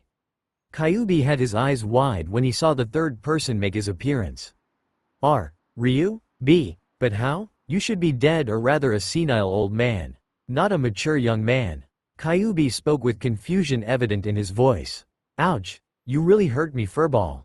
I meet an old friend after such a long time and I hear that he presumed me dead? That's really harsh, ya no, Ryu said in a fake hurt tone. Kyuubi growled at Ryu for a bit. Just tell me what's going on here, Ryu. How come you're still so young? Ryu sighed a bit, fully knowing that the conversation is going to take long. So he just told Naruto to return and continue his training. Naruto hesitated for a bit but finally faded away from his mindscape. Now tell me the truth, Ryu, Kyuubi spoke in a serious manner. I guess this was inevitable. Ryu gave another sigh and began his explanation. Outside the mindscape, Naruto opened his eyes as he came back from his mindscape. He saw his sensei leaning against a tree with his eyes closed. I really hope that someday sensei stop keeping secrets from me, Naruto muttered with a sigh and went for his training. Back to Ryu. Ryu had just finished explaining Kyuubi about his immortality and Kyuubi was not pleased a bit. I never imagined you out of all people doing it, Ryu. I may be glad that you didn't become more knowledge hungry, but what you did was still not right. I know that I made a huge mistake, Kurama, Ryu replied. Although I'm quite impressed by the fact that the kid showed such maturity by consoling you, Kurama replied with a smirk. You don't have to press on it, Ryu said, feeling a bit irritated. After a few moments of silence, Ryu spoke in a serious manner. Hey Kurama. Can you check something for me? Kurama just raised an eyebrow at that and replied to him, I can. But what exactly do you want to check? I want you to check Naruto's chakra system a bit. And tell me if you sense some kind of disturbance in it, Ryu told Kurama with a serious look. Sure, just give me a moment, Kurama said as he closed his eyes, concentrating on Naruto's chakra. After a few moments, he opened his eyes and said to Ryu, You're right about it, Ryu. The kid's chakra system has some disturbances in it, like a ripple in water. Looks like my suspicions were right, Ryu said with a huge smile on his face. Kurama looked at him with confusion and asked, "Is there something you want to tell me, Ryu?" Ryu simply replied, "Hey Kurama, wanna make a deal?" "A deal?" Kurama asked with confusion. Ryu just smirked and started to tell his plan. An hour later, Naruto came back just in time after finishing his training to see Ryu getting up and stretching himself. "Alright, Naruto, eat your dinner and go to sleep. From tomorrow you'll be learning our clan's taijutsu and fuinjutsu. I'll also begin your ninjutsu training along with it." Ryu spoke in a cheery mood, like some kind of burden was finally lifted off his shoulders. Naruto was really excited to finally begin his real training, that he didn't question his sensei's mood. Next day, Naruto woke up quite early, excited to learn his clan's techniques. "Naruto, I'm gonna start with our clan's taijutsu. It's called Uzumaki no Ken, the Whirlpool Fist," Ryu told Naruto as he got into the stance. His left hand was outstretched, while his right hand was near his torso. Both his palms were curved like a cup and his body crouched a little bit. "Oh, and wear this before we begin," Ryu told Naruto as he handed him a seal. "What does this seal do, sensei?" Naruto asked while he placed the seal on his torso. "Meh, it's just a body reinforcement seal. It would make your body as sturdy as a rock so that you don't break any of your bones," Ryu replied with a small smirk that sent shivers up Naruto's spine. "Now come at me with all your strength, Naruto," Ryu spoke with his eyes closed.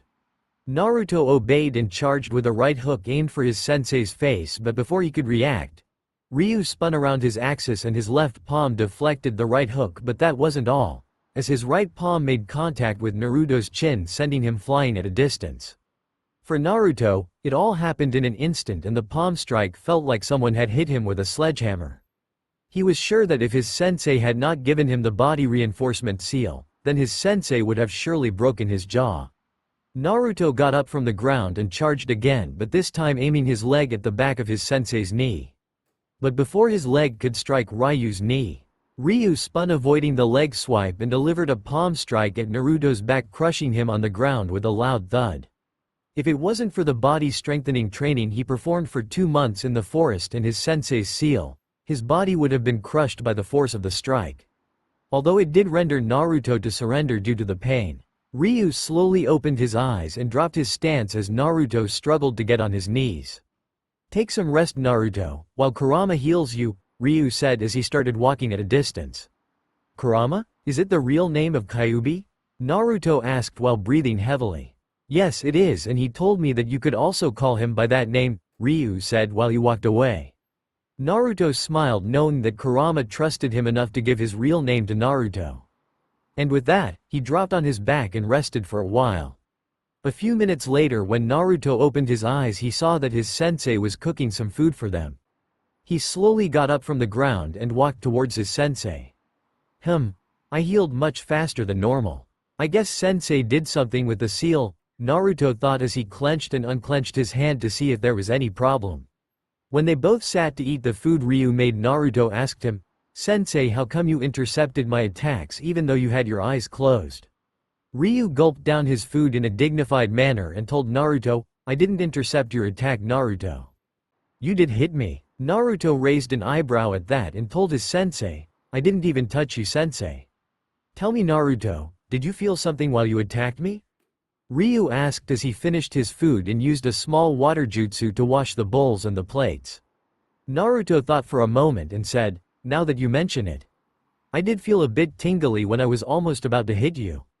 "That was my chakra, Naruto," Ryu replied as he sat back after washing the dishes. Naruto's eyes widened upon hearing it. "But I never felt or saw any chakra coming out of your body."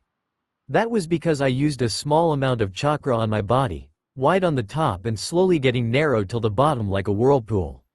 The chakra would not be visible to anyone, and without a sensory ability, people can't even feel it like you did. Tell me, Naruto, what happens when a ship or a boat touches the edge of a whirlpool?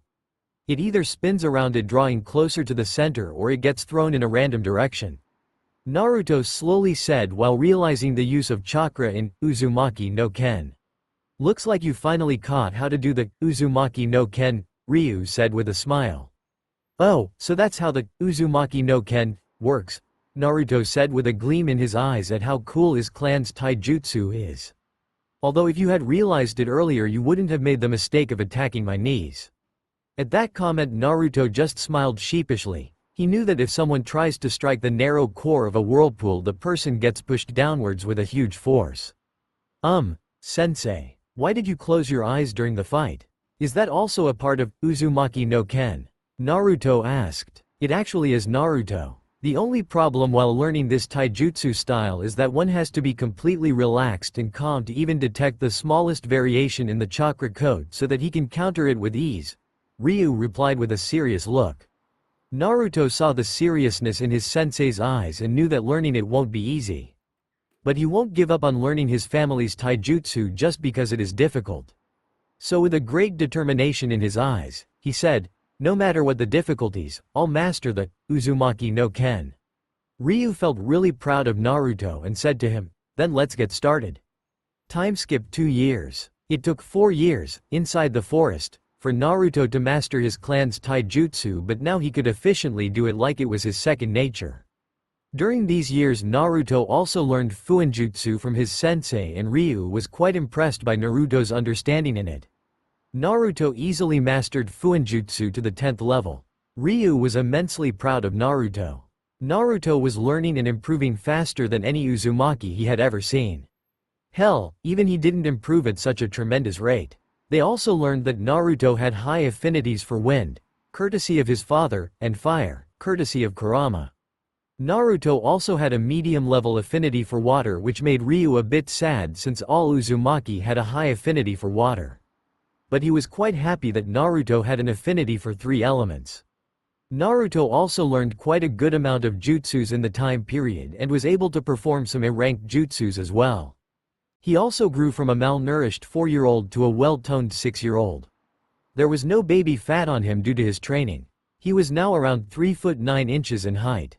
A bit taller than most 6-year-olds. His gravity seals were now at level 6, which was the highest level according to Ryu. Any further than it would literally crush his body into a pulp. His chakra control also improved by a lot and now Naruto could walk up a waterfall with ease. And if he wanted he could even moonwalk on the waterfall. Currently, Naruto was reading the Uzumaki Fuinjutsu books that Ryu gave him. Speaking of Ryu, he was in a forest clearing a bit far from where Naruto was. In his hand was a pitch-black katana that had seals running along its blade, not that it could be seen due to the color of the blade. The shining silver hilt of the katana was peculiar as it was shaped like a fox with 9 tails at its end. The blade of the katana came out of the open muzzle of the fox.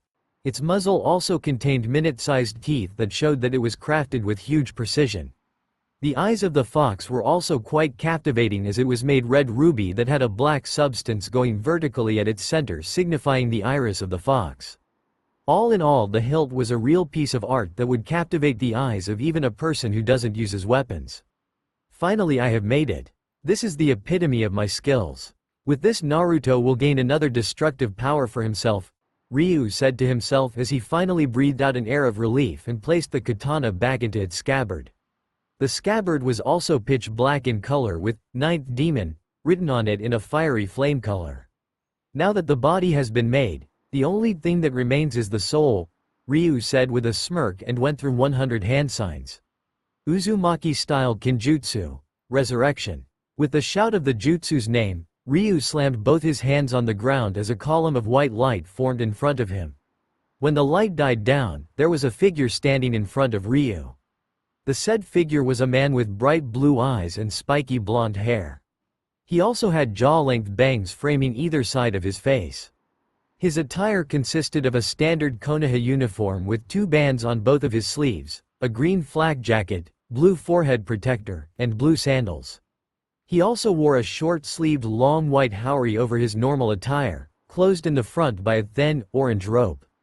The haori was decorated by red flame-like motifs on the edges, with the kanji for 4th Hokage written vertically down the back. He was Minato Namikaze. Where am I? Minato asked with confusion evident on his face. The last thing he remembered was the fact that he had sealed the Kyuubi's yang chakra in Naruto and its yin chakra into himself via Shiki Fujin or dead demon consuming seal. He vaguely remembered dying soon after with his wife Kushina when the Kyuubi attacked them.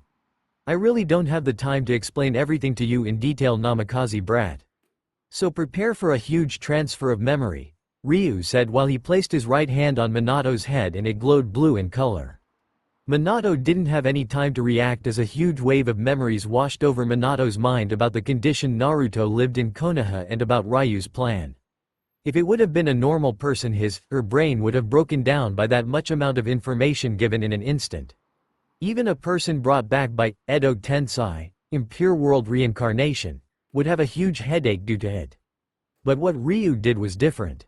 The jutsu that Ryu used brings back the soul of a person trapped in the stomach of the Shinigami with the cost that the summoner has to give his soul to the Shinigami when she dies. The summoned soul will not have a body, but the soul can still touch or feel others and it has its own free will. Also, the summoned soul can be released anytime it wants to. Although there is more to this technique, apparently the summoned soul becomes free from the clutches of Shinigami and finally ascends to the pure world after being released. Also, one thing to keep in mind is that unless the summoner's soul is of much greater value than the summoned soul, the technique will not work.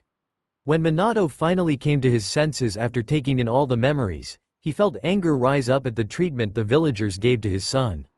But he calmed himself down and asked a simple question to Ryu. You do know that your plan will end up hurting Naruto more than you may have imagined, right? Ryu simply answered him with a blank face. It is this pain that will give him the ultimate power. Minato just gave a sigh in response and inserted his right hand in his chest.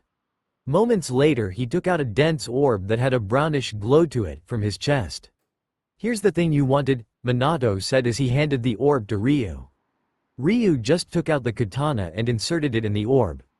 As soon as the blade touched the orb, it started to get absorbed in the katana. When the orb finally got absorbed, the fox's eyes on the hilt glowed for a bit and then returned to normal.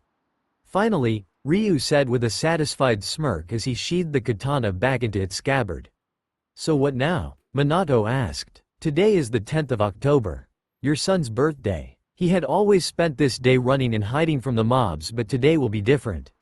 Not only he will get this weapon as a present, he'll also receive you as his present.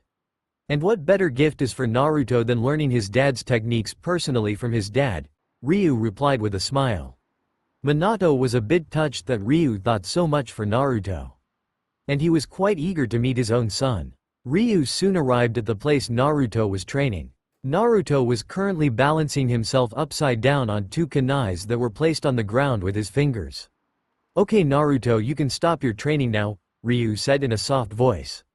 Naruto did a backflip and landed on his feet. What's the matter, sensei? Why did you stop me? Naruto asked. Do you know what date today is, Naruto? Ryu asked with a smile. Naruto scrunched up his face a little in thought and then with a surprised look he answered, today is 10th of October. My birthday. Correct, Ryu said while stretching the R. And what does the birthday boy gets? Ryu asked with a happy tone in his voice. Presents. Naruto cheered. During their 4-year stay, Ryu gave Naruto presents every year, whether it be teaching an amazing jutsu to even some ramen that he brought from Konoha using a shadow clone. So what do I get this time? Is it another awesome jutsu or maybe a huge stock of ramen? Naruto practically drooled at the last part. Ryu may love the mature attitude that Naruto possessed, but he kept in mind that Naruto was still a child and should be spoiled like one sometimes. None of the above, Naruto. This time I have something special for you, Ryu said to him and brought forth the katana he worked so hard to make. Naruto's eyes widened seeing such a beautiful katana. The hilt especially was so alluring that Naruto couldn't keep his eyes off it. As soon as Naruto grabbed hold of the katana, he felt something spark inside him like the katana was made for him. Naruto slowly took it out of its scabbard and sank in the depths of the pitch-black blade. It was so sharp that one could cut itself just by looking at it, and it just emitted raw power that sometimes you could hear it howling. Sugoi-sensei, this is such an awesome katana, are you really giving this to me? Naruto asked, not believing that his sensei was giving him such a powerful-looking katana. Ryu simply nodded with a smile on his face. Naruto jumped towards his sensei in happiness, but Ryu dodged it. Now Naruto, I know you're really happy, but could you please sheath the katana back before hugging me? Ryu said with a sweat drop. Naruto just rubbed his head sheepishly as he sheathed the katana and gave a warm hug to his sensei. Despite the height difference, Ryu still felt the raw happy emotion from Naruto. "Now, since you did improve really well during our time here, I've another present for you," Ryu said while crouching down and placing a specialized kunai, tri-pronged kunai with the handle containing some sort of seal, in the ground, and before Naruto could question any further, there was a yellow flash at the place where the specialized kunai was. Naruto's eyes widened like dinner plates this time, as he recognized the person who was standing in front of his eyes. After all, how can one not recognize the Yondaime Hokage, especially when he's your father? Naruto just muttered how and other things incoherently. Minato understood that his son must be in shock to see his supposed dead father alive in front of his eyes, so to clear Naruto's doubt, Minato said with a smile, "It's all thanks to your sensei here that I'm standing before you." Naruto turned his head towards his sensei, who just nodded at that and was soon crushed in a tight hug by the 6-year-old. "Man, for a 6-year-old he sure is strong," Ryu thought with a sweat drop. When Naruto finally released his sensei from the hug, Ryu told him to take the day off and spend some time with his father.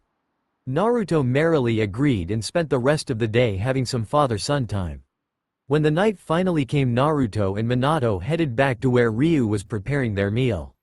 Naruto was told that his father was just a soul and would disappear once he had finished training Naruto. Naruto was a bit sad hearing it, but steeled himself, saying that until that time he'll make as many memories as he can with his father. When they all ate their dinner, Ryu told Naruto about the katana. Apparently, the katana was a sentient sword that had the soul of Yin Kurama in it. Naruto knew that the Kurama stored inside him was the yang half, so when he learned that his katana had the other half, he was beaming with joy, knowing that now he had the complete power of the nine-tailed fox. Ryu also told him that he'll be learning how to control Kurama's yang chakra. His katana could perform yin release, which allowed him to create powerful attacks out of nothing. His katana was also capable of creating any type of genjutsu, since genjutsu is mainly yin energy. So with that, another round of Naruto's training began. Time skip 4 years. We currently find Naruto fighting with his sensei in a taijutsu battle. He had greatly improved in the 4 years after his sensei gave him the katana. His taijutsu was perfect, and with his own customization, he made his own personal taijutsu style called Hakai Takina Uzumaki Ken, literally meaning the destructive whirlpool fist. Naruto added his greatly sharpened senses to the chakra code, which made it impossible for anyone to even lay a finger on him. He also used some of Kurama's chakra to add more power to his blow. What he never expected was that a single palm strike from him could easily decimate a rock without any efforts. Even Ryu didn't want to be on the receiving end of that blow, so he advised Naruto to not use it unless the situation called for it. Naruto also added quite a few offensive moves in it, since the original Uzumaki Ken was a purely defensive taijutsu. His chakra control was almost perfect now. Naruto did learn medical ninjutsu, but he cannot perform operations of any sorts. He had completed and mastered all the 15 levels of Fuinjutsu. Apparently, Naruto was told that his sensei had also created a 16th level, which was nothing but the katana that Naruto had. When Naruto asked that how could a katana be related to Fuinjutsu, Ryu told Naruto that the infamous 16th level of Fuinjutsu only had one type of seal made until now, which Ryu used to call the Eternal Void. Once the seal is activated, Naruto's katana can cut through any type of jutsus, dispelling them in the process. Ryu also told Naruto that if he somehow slashes his opponent with the katana when the seal is activated, then he could stop his opponent's chakra flow for a moment. Naruto was really amazed to learn what his katana could do. It was simply the best weapon ever created. The best part about his katana was that since it's a sentient sword, no one other than Naruto could use it. Naruto also learned his father's famous jutsu, Rasengan, and Hiraishin. Though Naruto didn't change Hiraishin, he did make his own versions of Rasengan, such as Udama Rasengan, Big Ball Rasengan, Chudama Rasengan, Ultra Big Ball Rasengan, etc. Naruto also incorporated his wind nature into it, thus creating Futon, Rasengan, Wind Release, Rasengan, and Futon, Rasen Shuriken, Wind Release, Rasen Shuriken. Naruto also tried with other natures, but was advised to not use many versions of his Rasengan since they easily fell into the category of Kinjutsu. Minato and Ryu also taught him about senjutsu, but they never allowed him to perform it practically as his body was still too young to handle too many energies at once. After his father taught Naruto all of his techniques, he finally ascended into pure world. Naruto cried that day, but it still didn't cause any problem in his training. Naruto also learned how to control the yang chakra of Kurama to an extent as he was still not ready. Ryu also made sure that Naruto also learned other things such as cooking, gardening, carpentry, etc. He was also given the talk, and needless to say, the whole day Naruto was blushing like crazy. Ryu just added oil to the fire by advising Naruto that if he ever meets an Uzumaki girl, he should not hesitate to make her his girlfriend since Ryu loved the way Uzumaki women were. Ryu used to always tease Naruto, saying that since he's one of the last Uzumaki left alive, he should have a harem to rebuild the Uzumaki clan. Naruto always used to go tomato red hearing this and chased Ryu while swinging his katana. The 8 years that Naruto spent with his sensei inside the forest was priceless.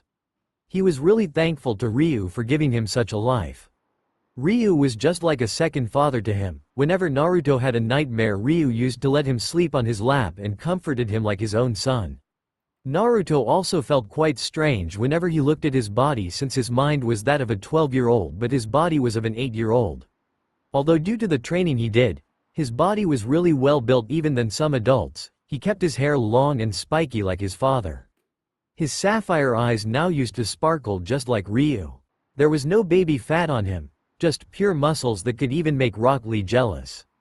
Naruto was currently practicing with his katana when he heard the voice of his sensei call out for him.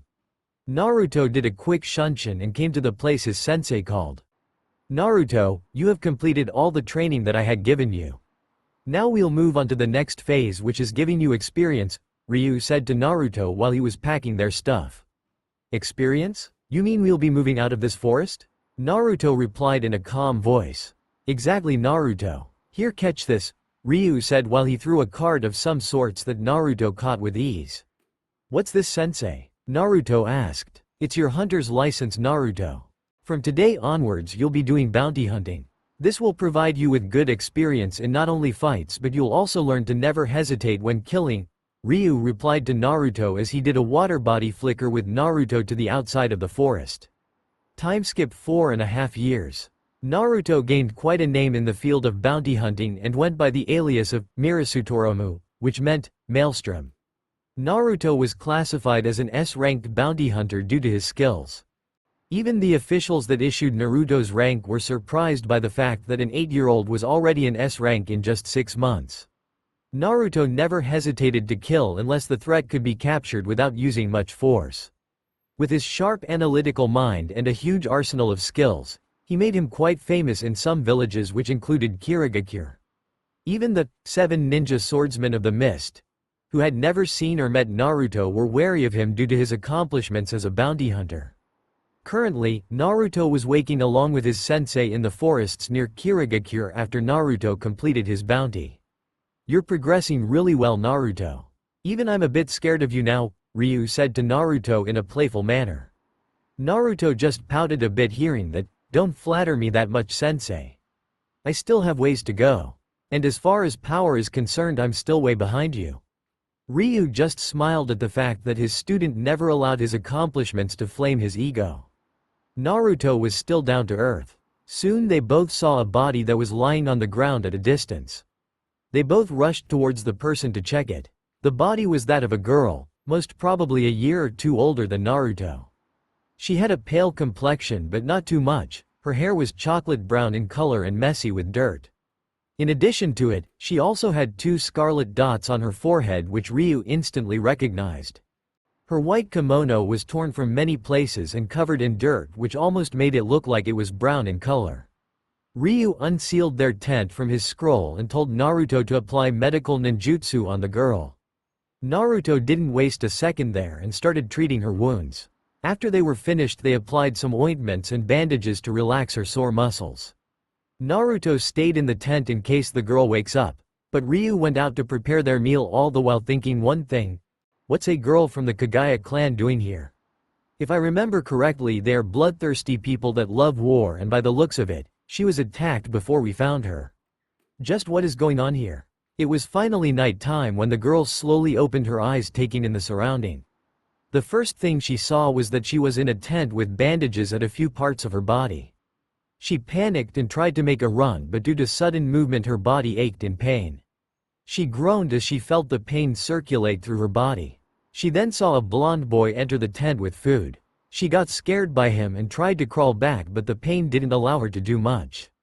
"You should stay still and rest. Your injuries were treated by my sensei and me, but natural healing is still the best," Naruto replied in a calm voice that seemed to soothe the girl. "Here, have some food. My sensei made it especially for you to heal better," Naruto said while he handed the food to the girl. The girl was reluctant to eat the food the boy offered, but her growling of her stomach beat her to it. She was embarrassed by it while Naruto just laughed a bit while giving her the food and leaving the tent. Naruto was outside the tent with his sensei at the campfire talking about the girl. "So how's she?" Ryu asked. "She appears to be in quite a pain, but I've healed all her injuries. She just needs rest," Naruto replied back. "That's good," Ryu said, and then appeared to be lost in thought.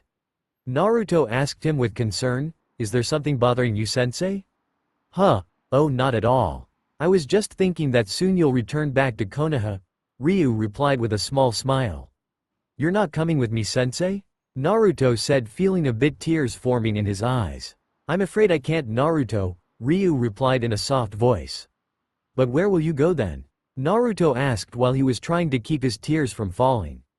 "A place where I always wanted to go," Ryu replied as he looked towards the sky. Naruto was not able to ask any further as the Kaguya girl came out of the tent. She was still wary of Naruto and Ryu, but somehow didn't sense any sort of malice from them. Ryu saw the nervousness on the girl's face and said with a calm tone, "You don't need to feel wary of us. We won't harm you." The girl replied back with some hesitation, "How can I trust you both?" It was Naruto who replied this time, "I can understand that one cannot trust someone who they just met, but you don't have to worry about it much. As soon as you get healed you are free to go." The girl just nodded and sat down near Naruto, keeping some distance between them. "If you don't mind, can you tell us how you were injured?" Ryu asked with a little concern. He knew that the girl didn't want to talk about it since she was clenching her fist a little and avoiding eye contact. It took a while, but finally, she gave a heavy sigh and replied, "My clan attacked me." Naruto's eyes widened a bit when he heard that the girl was attacked by her own clan. Ryu kept a straight face, knowing that the Kaguya clan were a bloodthirsty clan and always loved to fight, so it was not a surprise for him that she was attacked. But he knew there was more to it. "Any specific reason?" Ryu said with a calm yet serious voice. The girl knew that she couldn't lie, somehow sensing that Ryu would catch her lying, so she said the truth. "My clan always treated me like an outcast since my father was not a Kaguya. They always hated the fact that my mother married a person from outside their clan. And unlike my clan, I didn't possess any bloodlust, so they always used to torture me, saying that I didn't belong to their clan. Since my mother was the clan head at the time, nobody dared to attack me. But a week ago my father and mother died and they finally got the chance to kill me. I have been running from them ever since, and just yesterday they found and attacked me, but somehow I narrowly escaped them and was saved by both of you." The girl broke down and started crying by the time she finished. Naruto slowly got up and wrapped the girl around his arms, comforting her. The girl didn't say anything and just let Naruto comfort her. Deep inside, Naruto was furious at the treatment her clan gave her. She was just like him, that's why Naruto knew the pain she felt throughout her life. Ryu was in his own thoughts at that time, so Aiko had a daughter. I can see why she doesn't have the bloodlust that other Kaguyas have. After the girl stopped crying, Naruto asked her name. "My name is Akari Kaguya," she replied. "That's a pretty name, Akari-chan." "My name's Naruto Uzumaki," Naruto said with a fox-like grin. Akari blushed a bit at the compliment and the addition of "chan" with her name. Ryu just watched this scene with a smirk. Well, would you look at the player go? Now if you two lovebirds have finished your business, would you mind leaving each other? Ryu teased them both. Naruto noticed that Akari was still in his arms. They both blushed furiously and let go of each other, not making any eye contact. Ryu just gave a hearty laugh and went to sleep in another tent that he set up. Time skip 5 years. During the 6 months Akari spent with Naruto and his sensei, she grew quite fond of Naruto. She also learned how Naruto was treated in his village. She was also told about the resident living in Naruto, and was really furious knowing how those villagers treated her Naruto-kun. She started calling him like this just after 2 months. And even though she loves Naruto for his kindness and maturity, she never admits it. Ryu used to tease her calling her a tsundere. Akari also learned that she had her clan's rare Kekkei Genkei known as Shikatsumyaku, dead bone pulse. It allowed Akari to manipulate her own skeletal structure. By infusing the calcium in her bones with chakra, she could manipulate the growth and properties of her bones to her liking. Luckily Ryu had met a few Kagaya clan members in the past possessing Shikatsumyaku to know how their ability works. Ryu also made her a unique type of dress that could regenerate itself like a living thing when torn, since whenever Akari used her ability it resulted in her clothes getting torn due to her bones. This also resulted in Naruto have his life's first nosebleed when he was sparring with Akari. Ryu just laughed the whole day teasing them both about the incident. Ryu also found out that Akari possessed another Kekkei Genkei, Jinten, swift release, which even Ryu had never seen in his entire life. The Kekkei Genkei came into the picture during a training session Akari was having. Ryu tried to deliver a palm strike on her when she suddenly seemed to vanish in thin air and instantly appear behind Ryu at a distance. When Ryu asked how she did it, Akari simply replied that she only wanted to avoid the palm strike and the rest happened automatically. It took Ryu days to find out the exact reason as to how Akari did it. In the end, he just came up to the conclusion that Akari was possessing another Kekkei Genkei which she probably inherited from her father. When both Akari and Naruto heard the news about her possessing another Kekkei Genkei they jumped and celebrated in happiness. It was also the day that Akari kissed Naruto on the cheeks which caused both of them to blush furiously and avoid eye contact for the rest of the day. Ryu just laughed liking that they both were coming closer and closer. Ryu also trained Akari to control her chakra proficiently so that she could perform Shikatsumyaku and Jinten efficiently. Akari also had her first kill during this time when she was bounty hunting with Naruto. She shivered and cried the whole day in Naruto's arms and ultimately they both slept together. Nothing happened between the two if you were wondering, for the night.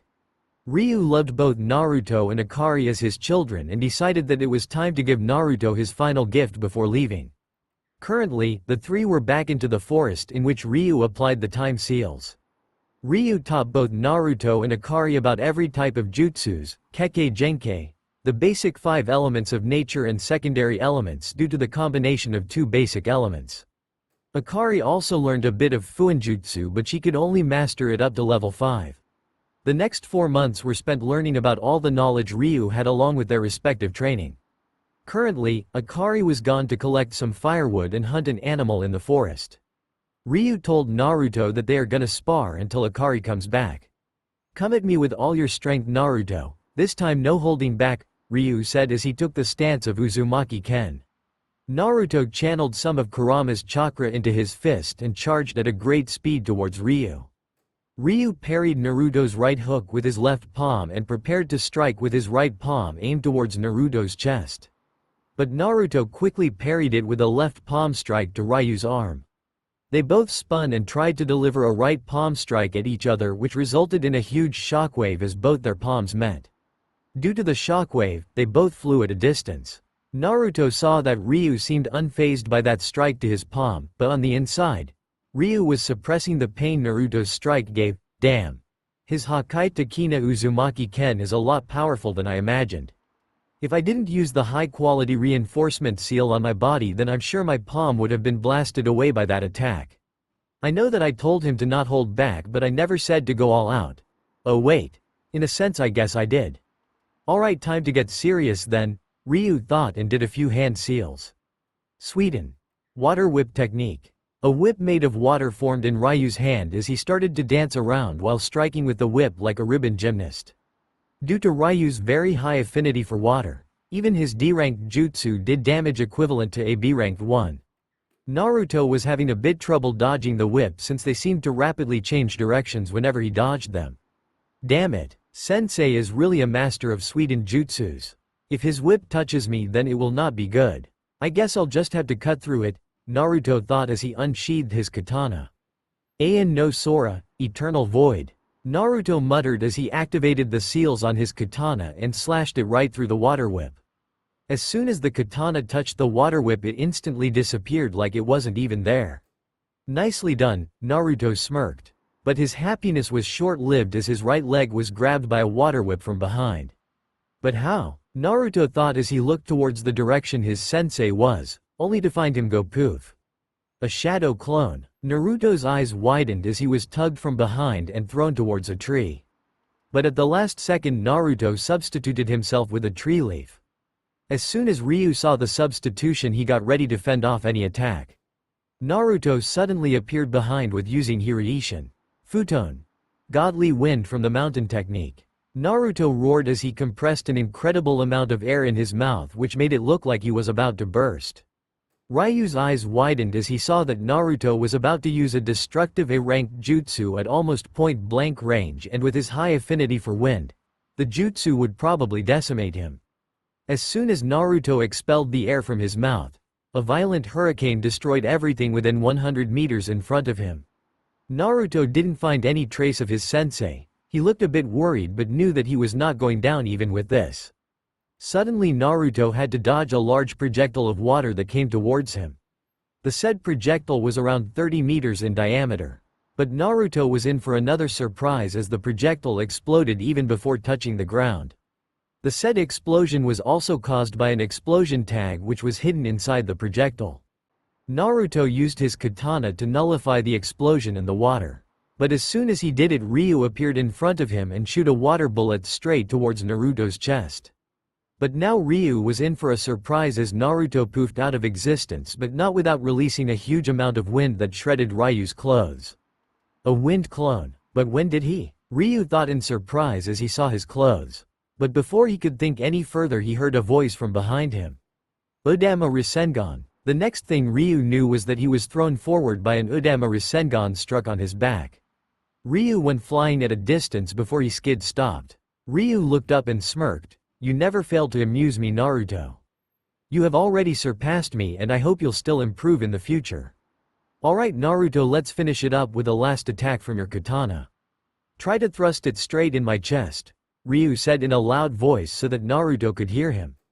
Naruto nodded and held his katana in a thrusting position. He then ran at a great speed towards Ryu, not noticing an orangish glow that his katana was emitting and a hidden smirk that was on Ryu's face. Squelch. Naruto's eyes widened in horror as he saw that his katana had pierced his sensei's chest and there was an orangish glow emitting from it, which he realized was his move, Poison Blade, which used Kyuubi's yin chakra. And if his memory served right, then it acts like a high-quality chakra poison to a person if she is not a Jinchuriki. Naruto was brought out of his thoughts when Ryu coughed up some blood from his mouth and smiled at Naruto. But all that Naruto was seeing was horror. His hands stained with the blood of his sensei. Naruto trembled and started muttering no in a continuous manner. Tears formed in his eyes as his grip on his katana loosened and Ryu's body fell on the ground. Kyuubi's yin chakra was spreading in his body, slowly killing him. Naruto slumped on his knees and started crying as he took out the katana from Ryu's chest.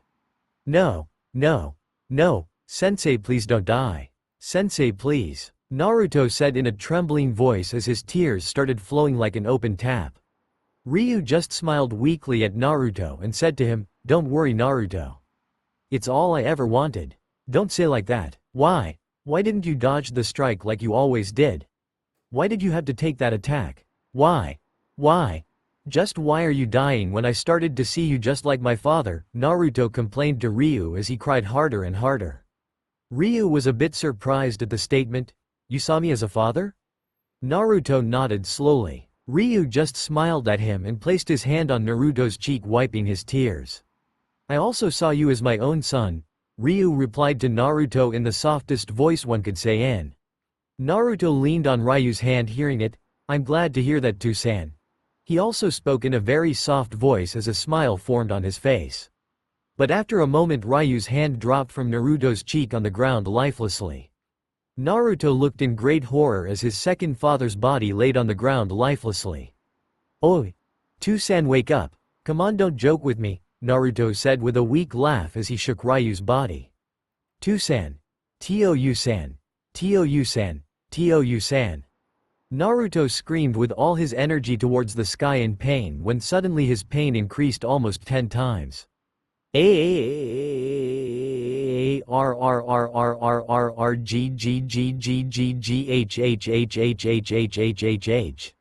Naruto growled as he felt like his whole body was set on fire, especially his eyes, which felt like they were melting from the heat.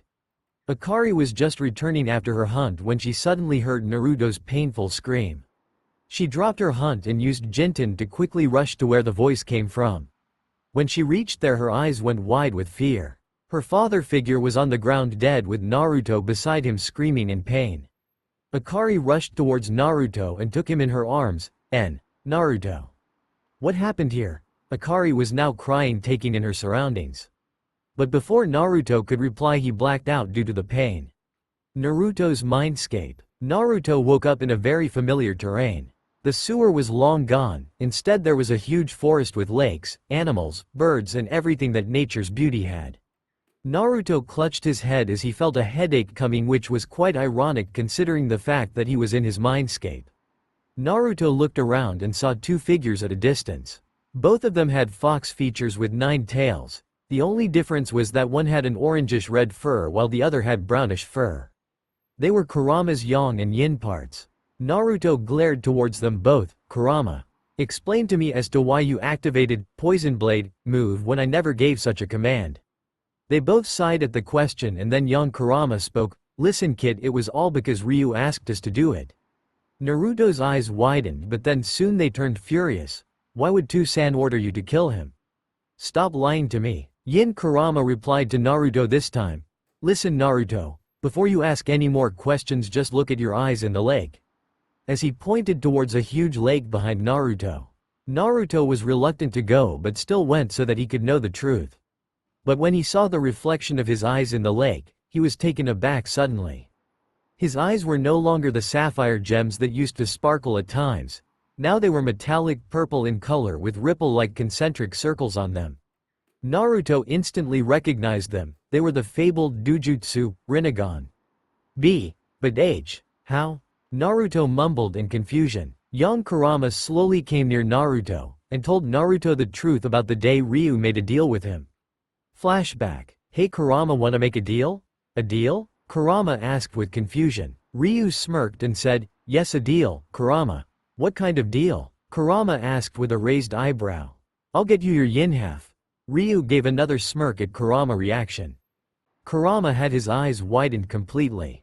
He knew that his yin half was in Shinigami's stomach, sealed within the Yondaime Hokage. So getting it would be almost impossible, but he knew that the person he was talking to was Ryu Uzumaki, the Fuinjutsu no Kami, who designed the Shiki Fujin. You're not kidding with me, are you, Ryu? Kurama asked with another raised eyebrow, but this time his voice had a bit of hope of finally reuniting with his other half.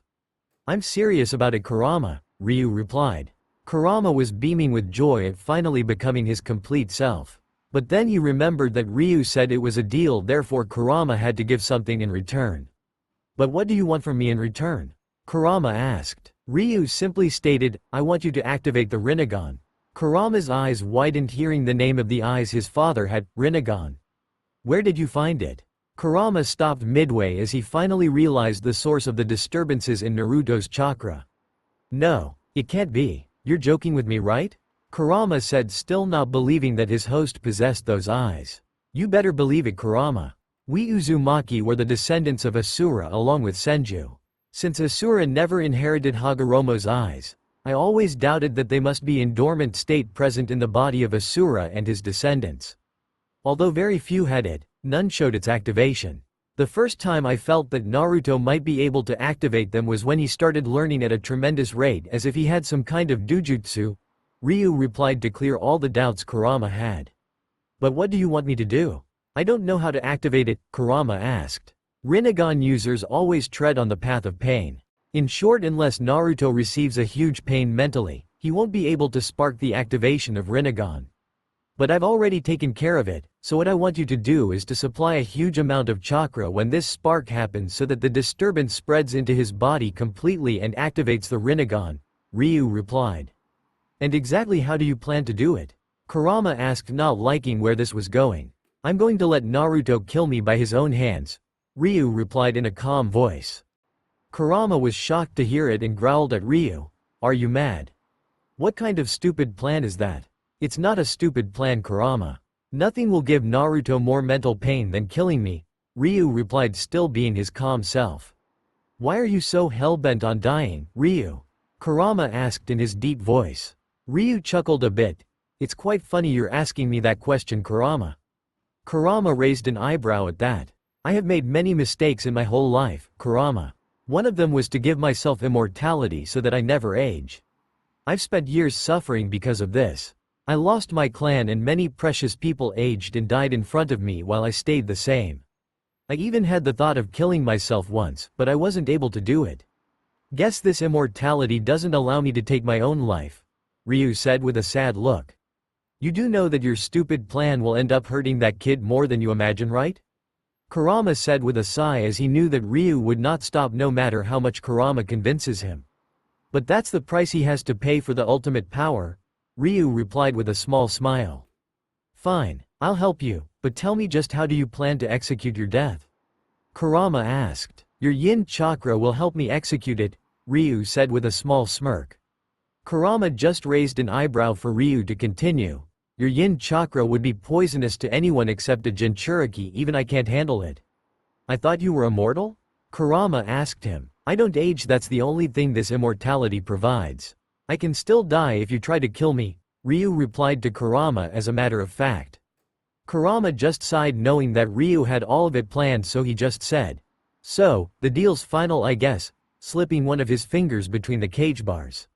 Yep, the deal's final and set, Ryu replied as he shook Kurama's finger with his hand. Flashback end. Naruto's mindscape. After hearing all that, Naruto burst into tears. He never knew that his father figure actually planned all this just so that he could get the Rinnegan. But why did he have to do it? I had enough power already, didn't I? Naruto asked in between sobs, cursing himself for his lack of power, which might have led Ryu to plan all this. You don't have to blame yourself, kid. Ryu promised you that he'll provide you with every possible power, didn't he? Young Kurama replied. He was a great man, Naruto. He always loved you and Akari as his own children. He would never want any of you getting harmed just because your power was somehow insufficient, Yin Kurama said to Naruto. And Ryu would never want to see you break down like this. Tell me, kid, would you let Ryu's sacrifice go to waste, or will you make him proud? Young Kurama continued. Hearing that, Naruto clenched his fists and wiped away his tears. No. I won't let Tusan's sacrifice go to waste. If Tusan wanted me to acquire this power, I'll make him proud of me. Both the Kurama half smiled at that.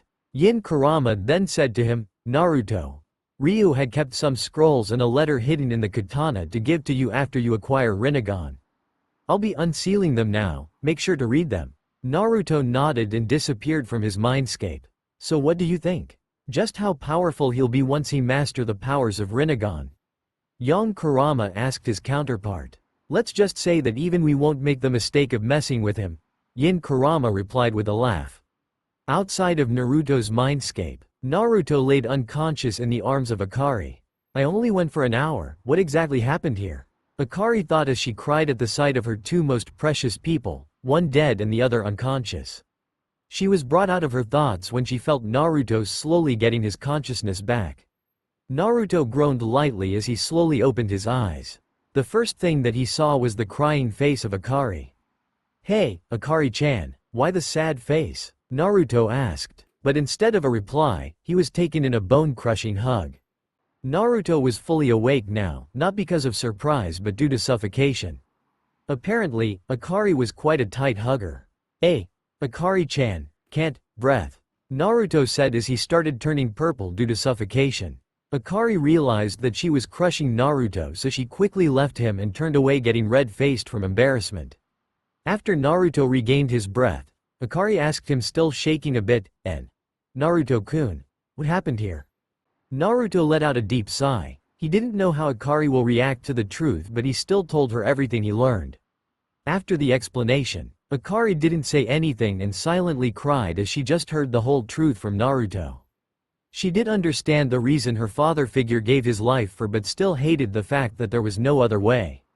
Naruto respected her silence and went towards his sensei, Tusan's body. He really felt pain looking at his father's dead body but steeled himself so as to respect his father's wishes. After Akari calmed down, Naruto asked her to help him dig a grave to lay there Tusan's body. Akari simply nodded and helped her. Naruto-kun. By the end of the day, they both buried their father figure, all the while trying not to cry. Both Akari and Naruto cried and were comforting each other the whole night. The next day didn't bring as much excitement like it usually did for Akari and Naruto. Naruto was cooking for them and Akari was still in her tent sobbing. Naruto felt really bad for Akari when she accidentally rushed out of their tent hoping that her father figure will be just outside cooking for them. When Naruto finished cooking their meal, he went inside their tent and they both ate their food slowly. After finishing their food, Naruto heard some kind of howl coming from outside their tent. Naruto instantly knew that his katana was calling for him. He told Akari to wait inside the tent as only Naruto can hear his katana's voice. Akari was a bit hesitant but agreed to it. Naruto kissed her forehead before leaving so that she didn't worry much about it, and it worked like magic as a smile came across Akari's face and a cute blush adorned her cheeks. Naruto went towards his katana to check why it was calling for him. When he reached there, he saw a few scrolls and a letter lying alongside his katana. "These were the last gifts Ryu wanted me to give to you, Naruto?" Yin Kurama's voice came from inside Naruto's mind. Naruto smiled a bit and picked up the scrolls and the letter along with his katana. Naruto went back inside the tent to see Akari waiting for him.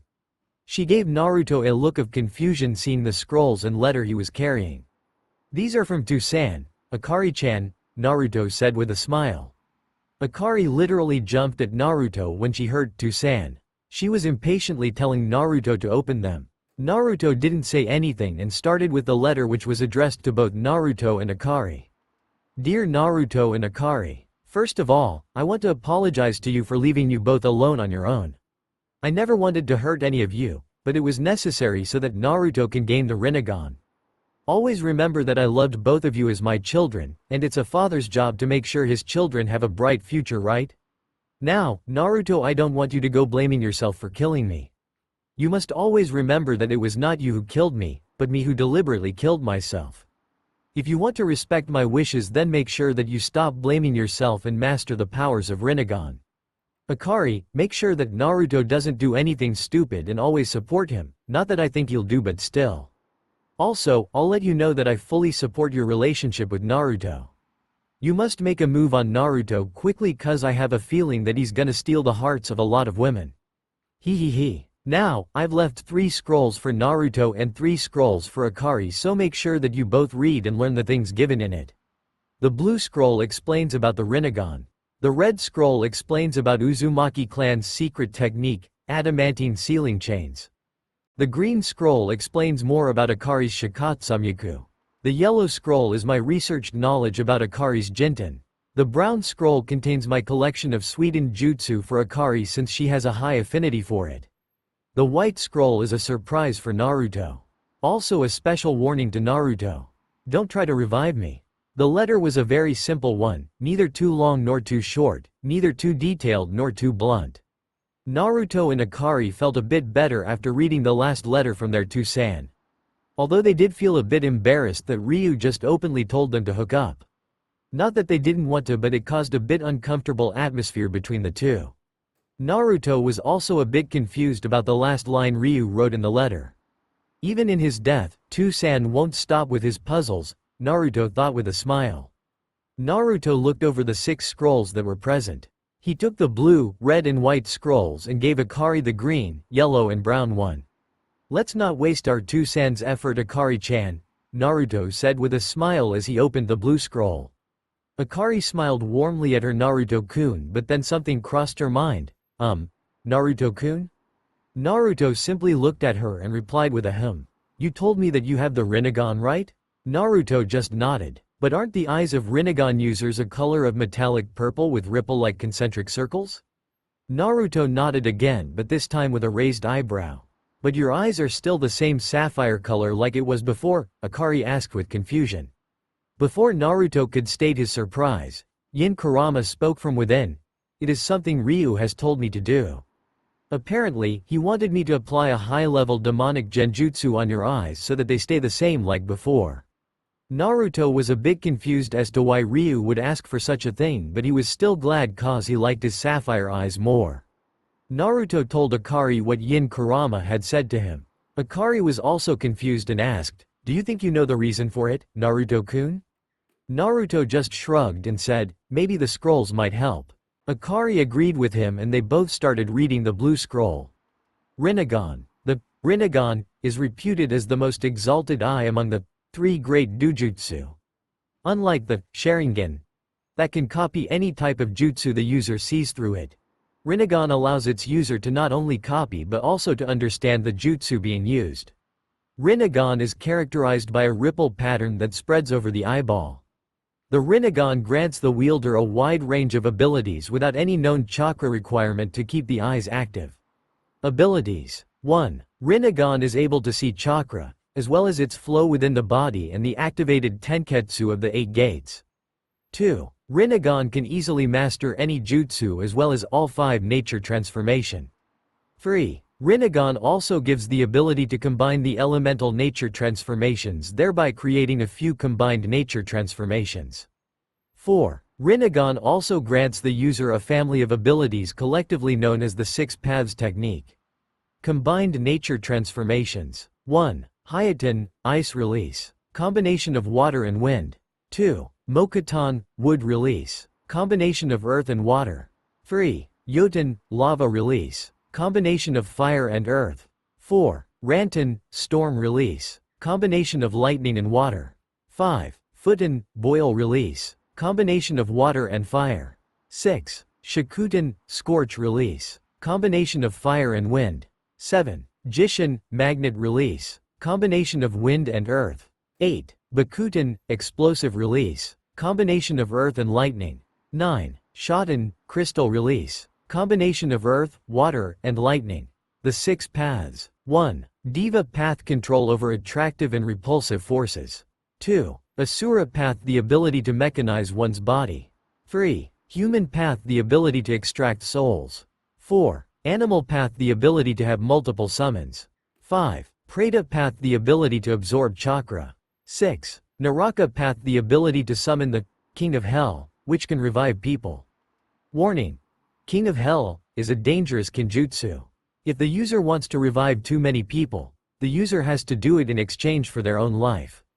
Therefore, the user must use the King of Hell very wisely. Side note: I have asked Kurama to apply a high-level demonic genjutsu on your eyes so that no one will know about you possessing the Rinnegan unless you tell them. Also, it's gonna be quite funny seeing the reactions of people when you will do a combined nature transformation with your normal eyes. Gihihi. Naruto was left with mixed emotions. He was left in a state of awe after reading the abilities of Rinnegan. That's some damn crazy power you gave me, San. Naruto also understood the meaning behind the last line Ryu had written in the letter. So this is what you meant by telling me to not revive you. The situation was the same for Akari, since she was also left speechless after reading what the Rinnegan could do. If Naruto-kun masters the Rinnegan, nothing can stand against him. Akari squealed a bit at the thought of a god like Naruto. They also snickered a bit at the prank that their San had made. He was still a prankster till the end. After their lunch, Akari went to train her sweetened jutsus that her scroll had. Naruto opened the white scroll, which his San said was a surprise for him. And boy, Naruto did get a surprise. The scroll was a sealing scroll that contained 3 other scrolls.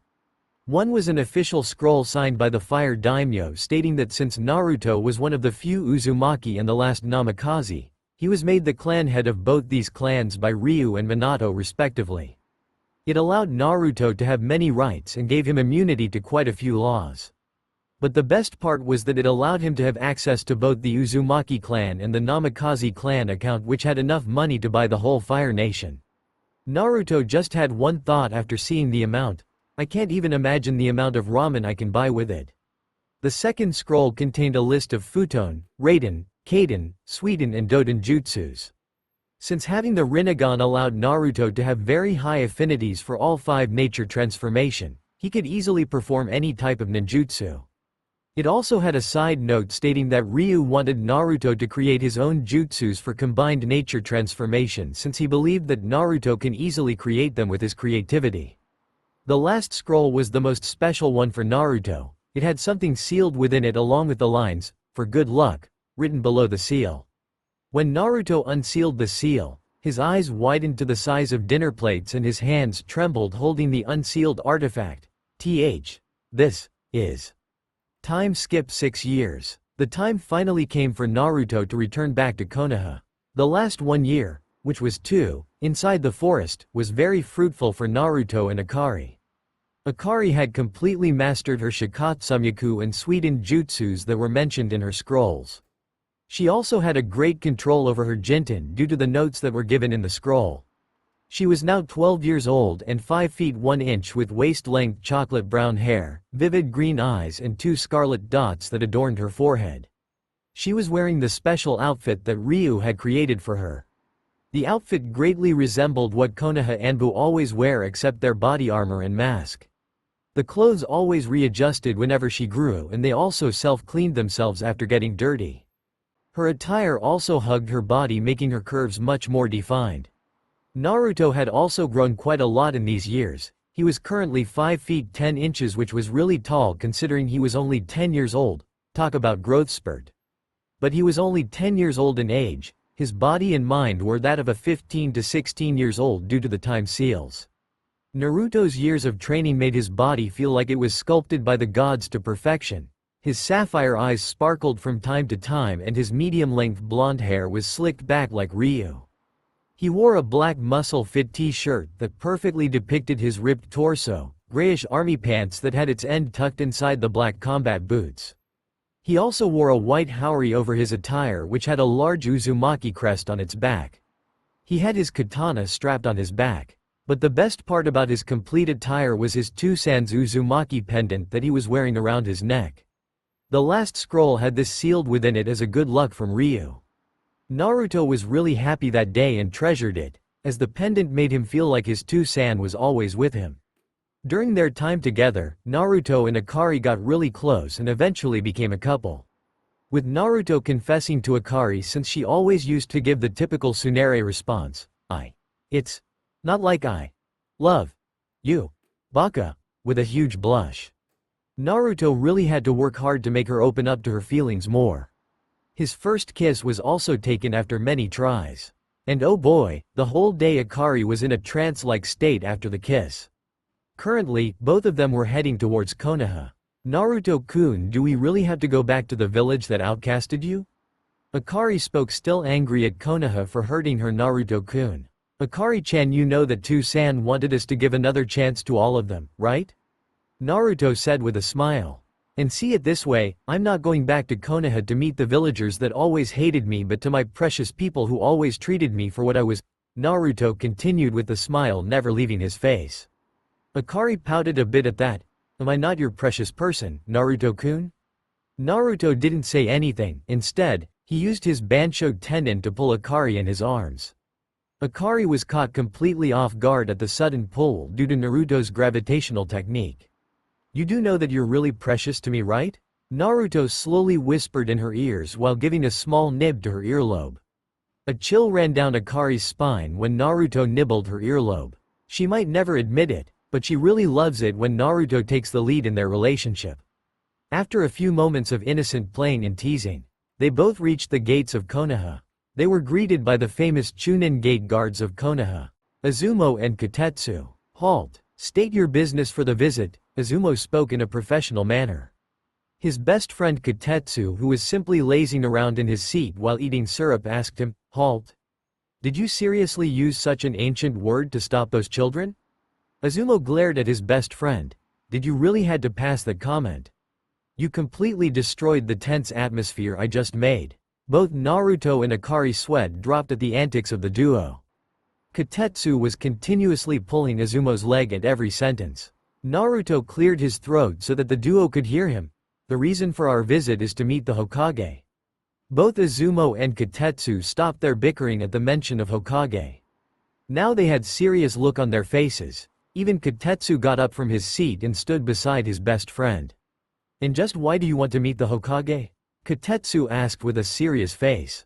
"We just want permanent citizenship to this village," Naruto replied in a calm demeanor, not getting fazed by the tension in the atmosphere. Both Izumo and Kotetsu eyed Naruto and Akari for a moment and then handed them a form each. "Fill in these forms. After that, one of us will escort both of you to the Hokage," Izumo said.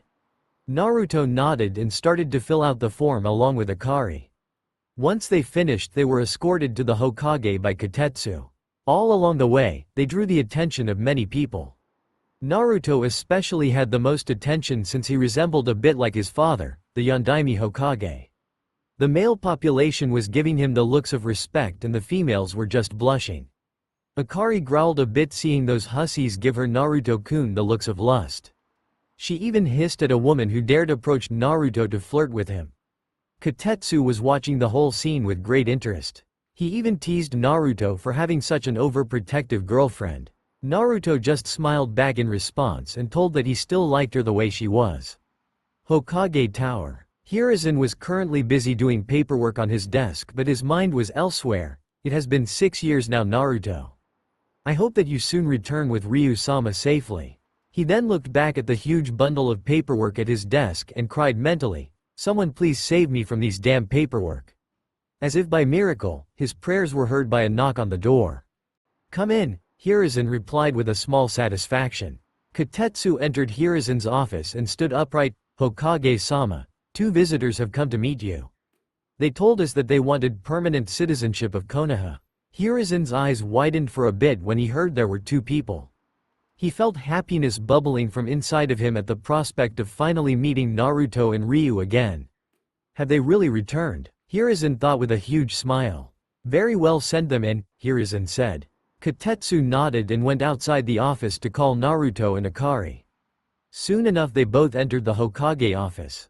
At first, Hiruzen was unable to recognize Naruto, but his mind quickly did after he saw those sparkling sapphire eyes, blonde hair and the 3 whisker marks on each cheek. Naruto?" Hiruzen asked with some tears in his eyes, happy to see his surrogate grandson after 6 years. He. Yup, in the flesh, Gigi," Naruto said with a huge fox-like grin. Hiruzen rushed towards Naruto to give him a warm embrace. Naruto simply returned the hug. After a while, Hiruzen broke the hug and asked Naruto, "Naruto, where's Ryu-sama? And who is this girl you brought along?" Naruto mentally sighed. "I hope that Gigi doesn't take the news of Two-san's death badly. Before I explain you about everything, can we have some privacy?" Naruto said, pointing towards the ceiling. Hiruzen understood and signaled his Anbu to move out. They all trusted Naruto, so they left the office. Naruto's fingers glowed a deep color of purple, and with a blur of hands, he made the whole office soundproof. Hiruzen was surprised for a moment seeing Naruto make seals just like his Ryu-sama. "I guess it was to be expected," Hiruzen thought with a smile. Naruto slowly took a deep breath and started telling everything to Hiruzen from the beginning. Outside the Hokage Tower, the cat-masked Anbu had taken her leave from the duty after her shift was over. She took off her mask to reveal a 20-year-old woman with straight purple hair reaching down to her waist, warm brown eyes, and a shade of red lipstick. She was Yugao Izuki, the Kenjutsu master of Konoha. "So Naruto has finally returned. I can't wait to tell this news to Anko-chan. She really waited all these years for her Naru-kun." Yugao giggled at the last part and slowly made her way towards the dango shop that Anko always visits. When she reached the dango shop, Yugao saw the sight of her best friend Anko gobbling the dango like she was breathing air. Over the years not much had changed. Anko still wore the same attire that she used to wear, but now it was even more revealing as her assets grew bigger. She always used to receive stares of lust and perversion and even some catcalls from the male population, despite the fact that they usually called her snake whore. Yugao just sat near Anko and ordered a few dango. Anko simply gulped down her last dango and grinned towards Yugao. "So your shift's finally over, Yugao-chan." Yugao ate a few pieces of dango and said to her, "Yup. And guess what, you won't believe who I saw at the Hokage's office." "Oh, did someone caught the eye of our Yugao-chan?" Anko teased her. Yugao reddened a bit but teased back, "I think you'll be more interested than me in meeting that person." Anko raised an eyebrow and asked, "Who is this person that I'll be interested to meet?" Yugao giggled a bit and whispered in Anko's ear, "Your Naru-kun is back, Anko-chan." The next thing Yugao knew was that Anko left her and ran towards Hokage's office at full speed. Yugao giggled at her best friend's antic and continued to eat her dango. Hokage Tower. Hiruzen heard everything from Naruto and he was completely silent after hearing about his idol's death. Hiruzen was constantly pushing back his tears from falling as he trembled a bit. Naruto got up from his place and hugged Hiruzen to comfort him with Akari following suit. It took a moment for Hiruzen to gain back his bearings and stop his sobbing. After Hiruzen got emotionally stable, he asked with a smile to Naruto, "So you've not only learned your clan's technique and Fuinjutsu but you also gained control over Kyuubi along with the acquisition of the Rinnegan? And don't forget the name I earned in the field of bounty hunting," Naruto said with a proud look. Hiruzen felt really proud of Naruto. He had heard the name of the bounty hunter by the alias of Mirasutoromu a lot but never knew it was his surrogate grandson. "Considering that you're already in S rank, would you like me to give you the rank of Jonin?" Hiruzen asked. "I'm really honored that you want me to be a Jonin, but I'll have to decline the offer, Gigi. I don't think people could digest the fact that a boy who is only 10 years old is already a Jonin," Naruto politely replied. "But you don't look like a 10-year-old, Hiruzen inquired. "The time I spent in the forest with those time seals are the cause of it. For you, I came back after 6 years, but for me, I'm back after 12 years, Naruto replied sheepishly, rubbing the back of his head. Hiruzen just rubbed his forehead at that. "This is way too confusing for my age." Naruto and Akari chuckled a bit hearing that. "So Naruto, what do you want to do now?" Hiruzen asked. "Well, we're still unregistered ninjas without any affiliation to any village. So I was thinking if you could register both of us as Konoha citizen and prepare our admission papers for the Ninja Academy," Naruto replied. "You want to be a genin?" Hiruzen asked with a bit disbelief since he knew Naruto was way ahead of that rank. "Yep, I actually want to advance the ranks like a normal 10-year-old, Naruto said with a smile. "Even though you could easily have a rank of Jonin with your power, you're still down to earth. You've really grown a lot, Naruto," Hiruzen said with a smile. Naruto replied with a bigger smile. "Oh, and your new home has already been constructed. Here's the key for it," Hiruzen said as he handed the key to Naruto. "Thanks, Gigi. I knew I could count on you for it," Naruto replied with a smile as he grabbed the key. "I'll prepare the documents then. And while I'm at it, why don't you take your girlfriend for a visit around Konoha?" Hiruzen teased Naruto. Akari blushed while Naruto just gave a small chuckle. It was at that moment the doors of Hiruzen's office busted open due to a kick from Anko. Anko just eyed the room and when her eyes fell on Naruto she jumped towards him while crying, "Naru-kun." Naruto could have easily dodged her but he didn't do it and let Anko hug him for as long as she wanted. Akari was getting really jealous and twitching in irritation seeing Anko hug her Naruto-kun, while Hiruzen was giving a perverted giggle. "Okay, that's enough now," Akari said in irritation as she tried to separate Anko from her Naruto-kun.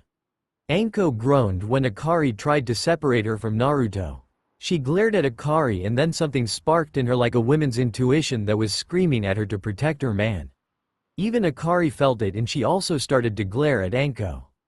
They both stood in front of each other and were glaring so hard that one could literally see sparks flying in between them. Naruto wanted to stop both of them but his instinct was telling him that he'll probably die if he interferes, so he just stood at a distance all the while sweating a bit. Hiruzen, on the other hand, was having perverted thoughts about seeing both the girls engage in a catfight. "Who are you?" Anko growled at Akari. "That should be my question," Akari growled back. Anko just huffed and said to Akari in her exaggerating manner, "I'm the hot and Anko Mitarashi." Akari gave her a look of annoyance and said, "Can't you say your name in a normal manner?" "No can do, honey. My Naru-kun likes this attitude of mine. Ain't I right, Naru-kun tilde?" Anko purred at the end of her sentence while hugging Naruto's arm in between her valley. Akari totally snapped, "Get away from my Naruto-kun." "Your Naruto-kun?" Anko asked in annoyance. "You heard that right. I'm Akari Kagaya, Naruto-kun's girlfriend," Akari said with a smug look. "Stop kidding with me, Naru-kun's mine," Anko hissed at Akari. Soon they both started to throw insults at each other. Naruto wanted to stop their fight but was suddenly silenced when they both turned towards him and growled together. Naruto-kun, Naru-kun. Tell her that you love me. Now, Naruto may have godlike powers but even he can't win against a woman's wrath, and he was sure that he was seeing the Shinigami form behind them. He knew that if he says he loves Akari, Anko will kill him, and if he says he loves Anko then Akari will kill him. So he did what most protagonists from harem mangas would do. I love both of you, Naruto said with a nervous smile. It was at this moment, the whole village heard the shriek of a man facing the wrath of a woman.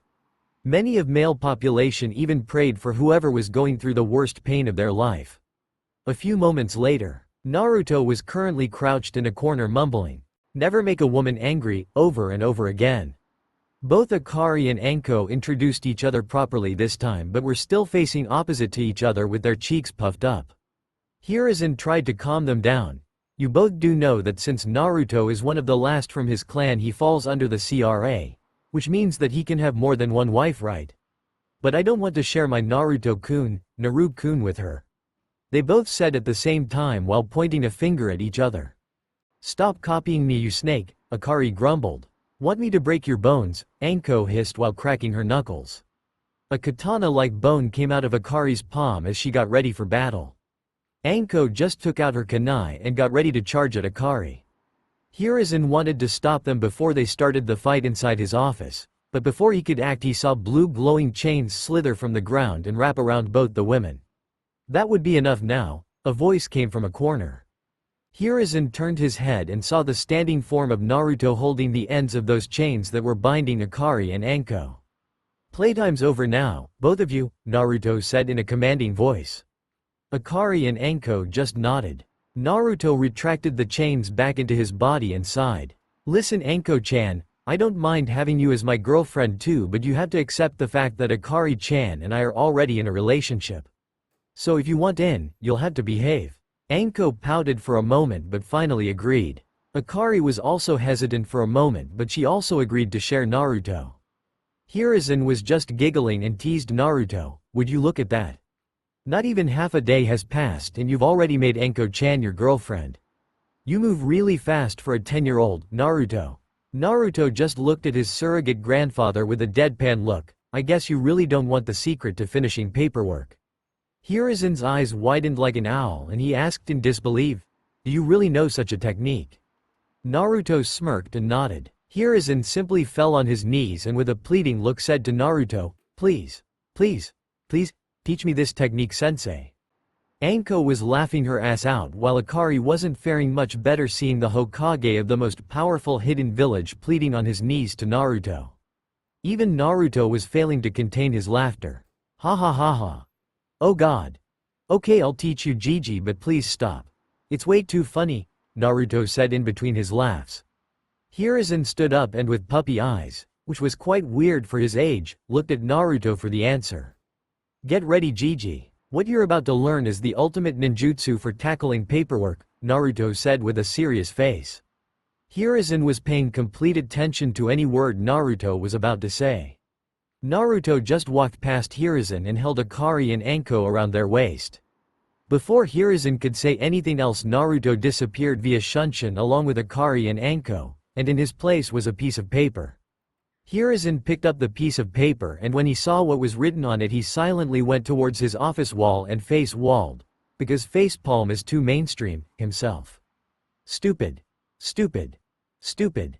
How could I not think about using shadow clones before? Hiruzen groaned in embarrassment as he continued to facewall himself.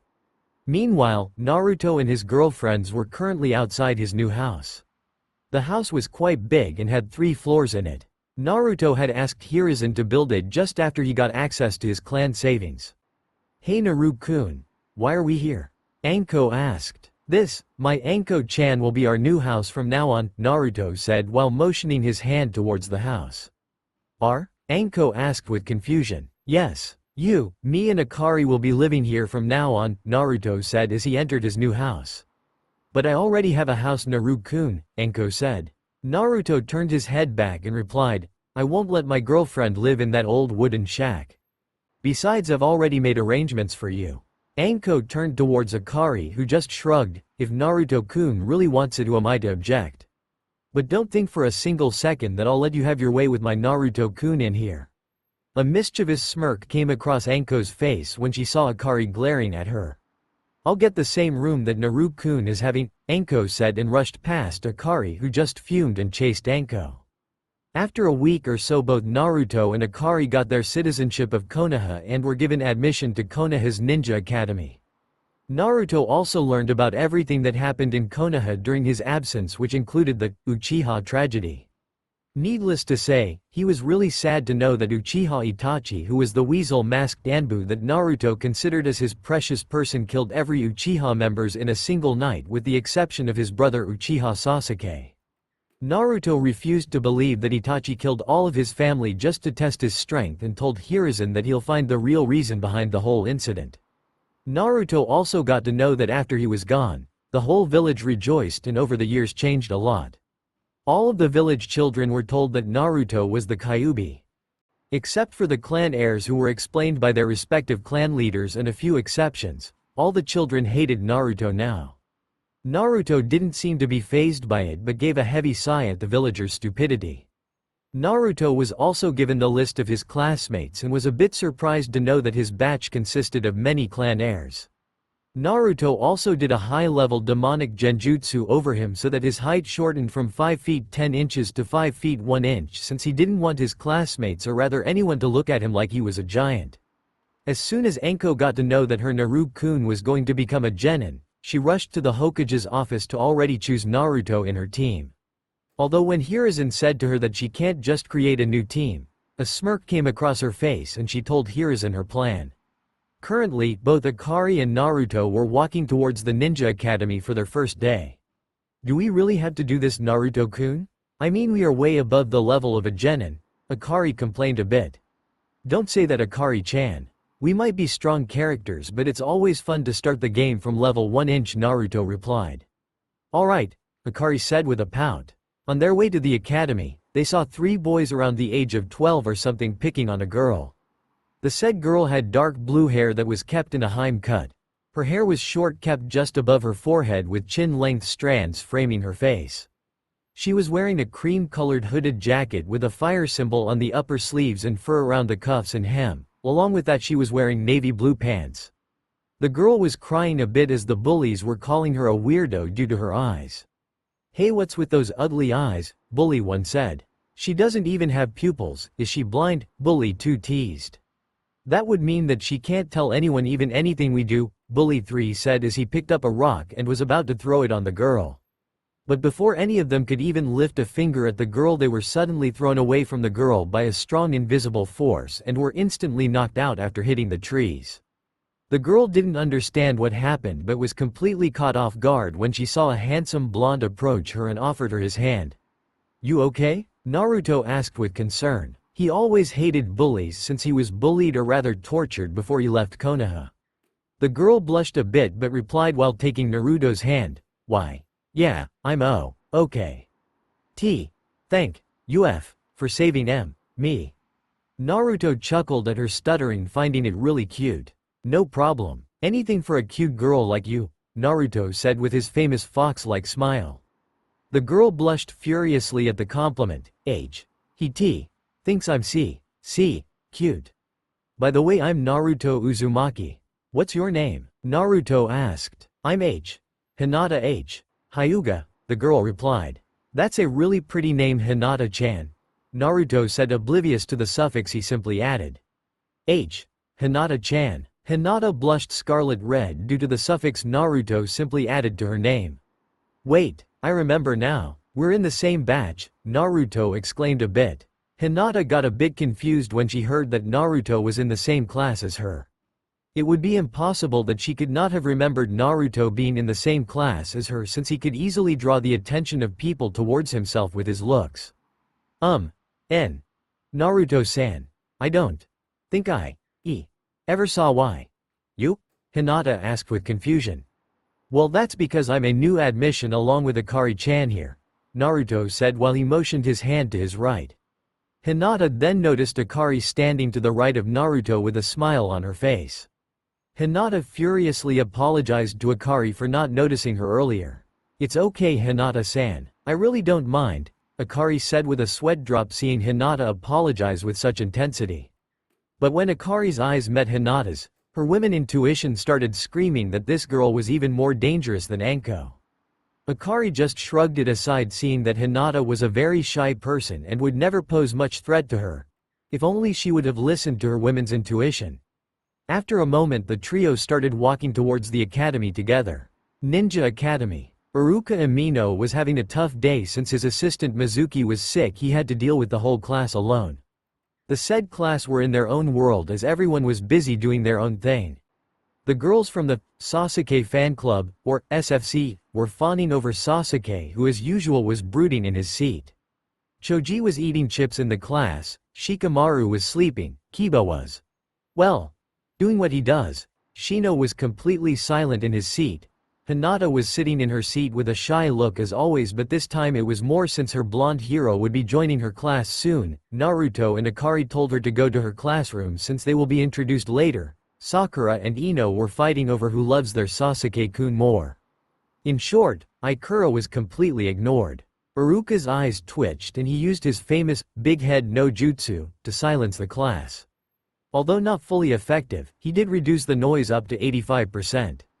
Iruka cleared his throat and said, "Today, 2 new students will be joining our class." Many of the students started chattering when they heard that there would be 2 new transfers. Except for Hinata, almost everyone was in deep thought of who these transfers might be. Kiba was the first to speak, but isn't it too late for any transfers? I mean, we're already in the 6th month of our first year. You are quite correct about that, Kiba. But they both are personally advised by the Hokage, Iruka said. Every student now had the look of shock on their face. If the Hokage personally advised the academy, then the transfers had to really special people. "Excuse me, Iruka-sensei, who exactly are these transfer students?" Ino asked. "We go by the name of Naruto and Akari," a male voice was heard suddenly. Everyone turned their heads to the doorway from where the voice came from. The girls and the boys instantly sported blushes when they saw Naruto and Akari respectively. Iruka just sighed and introduced them properly. "Class, meet Naruto Uzumaki and Akari Kagaya. They'll be spending the next 4 years with us." It was at this moment the whole class registered Naruto's full name. And except for the clan heirs, they all started shaking in fear since they were told that he was the Kyuubi reincarnate by their parents. Iruka was expecting this kind of reaction from the class. Even he would have hated Naruto if he was not forced to spend the last week with him by the Hokage. Iruka was told how Naruto was treated before he left the village, since many people, which included all the clan leaders, were kept in the dark about the treatment the villagers gave to Naruto. When Iruka heard about it, his hatred for Naruto completely vanished and all that he had left was sympathy. His soft-hearted nature saw Naruto as a kid who was given punishment for something he had never done. He even swore to Naruto that he'll always protect him if he ever falls in danger. Iruka also noted that Naruto was really smart and mature for his age, but he shrugged it aside. Naruto was completely expecting this type of reaction from his classmates, so he took a deep breath and said in a deadly serious voice, "I know that you all are probably scared of me since you think of me as the Kyuubi reincarnate. But let me clear one thing. I'll make sure that by the time we all graduate from this academy I'll change your views on me. You better believe it." Iruka smiled at the determination Naruto showed, while everyone present in the class except the clan heirs gave Naruto a suspicious look. It was at this moment the journey of a legend began. The legend who was soon to be known as Naruto the Uzumaki Prodigy. That's all for now. If you enjoy, then please like, share and do comments.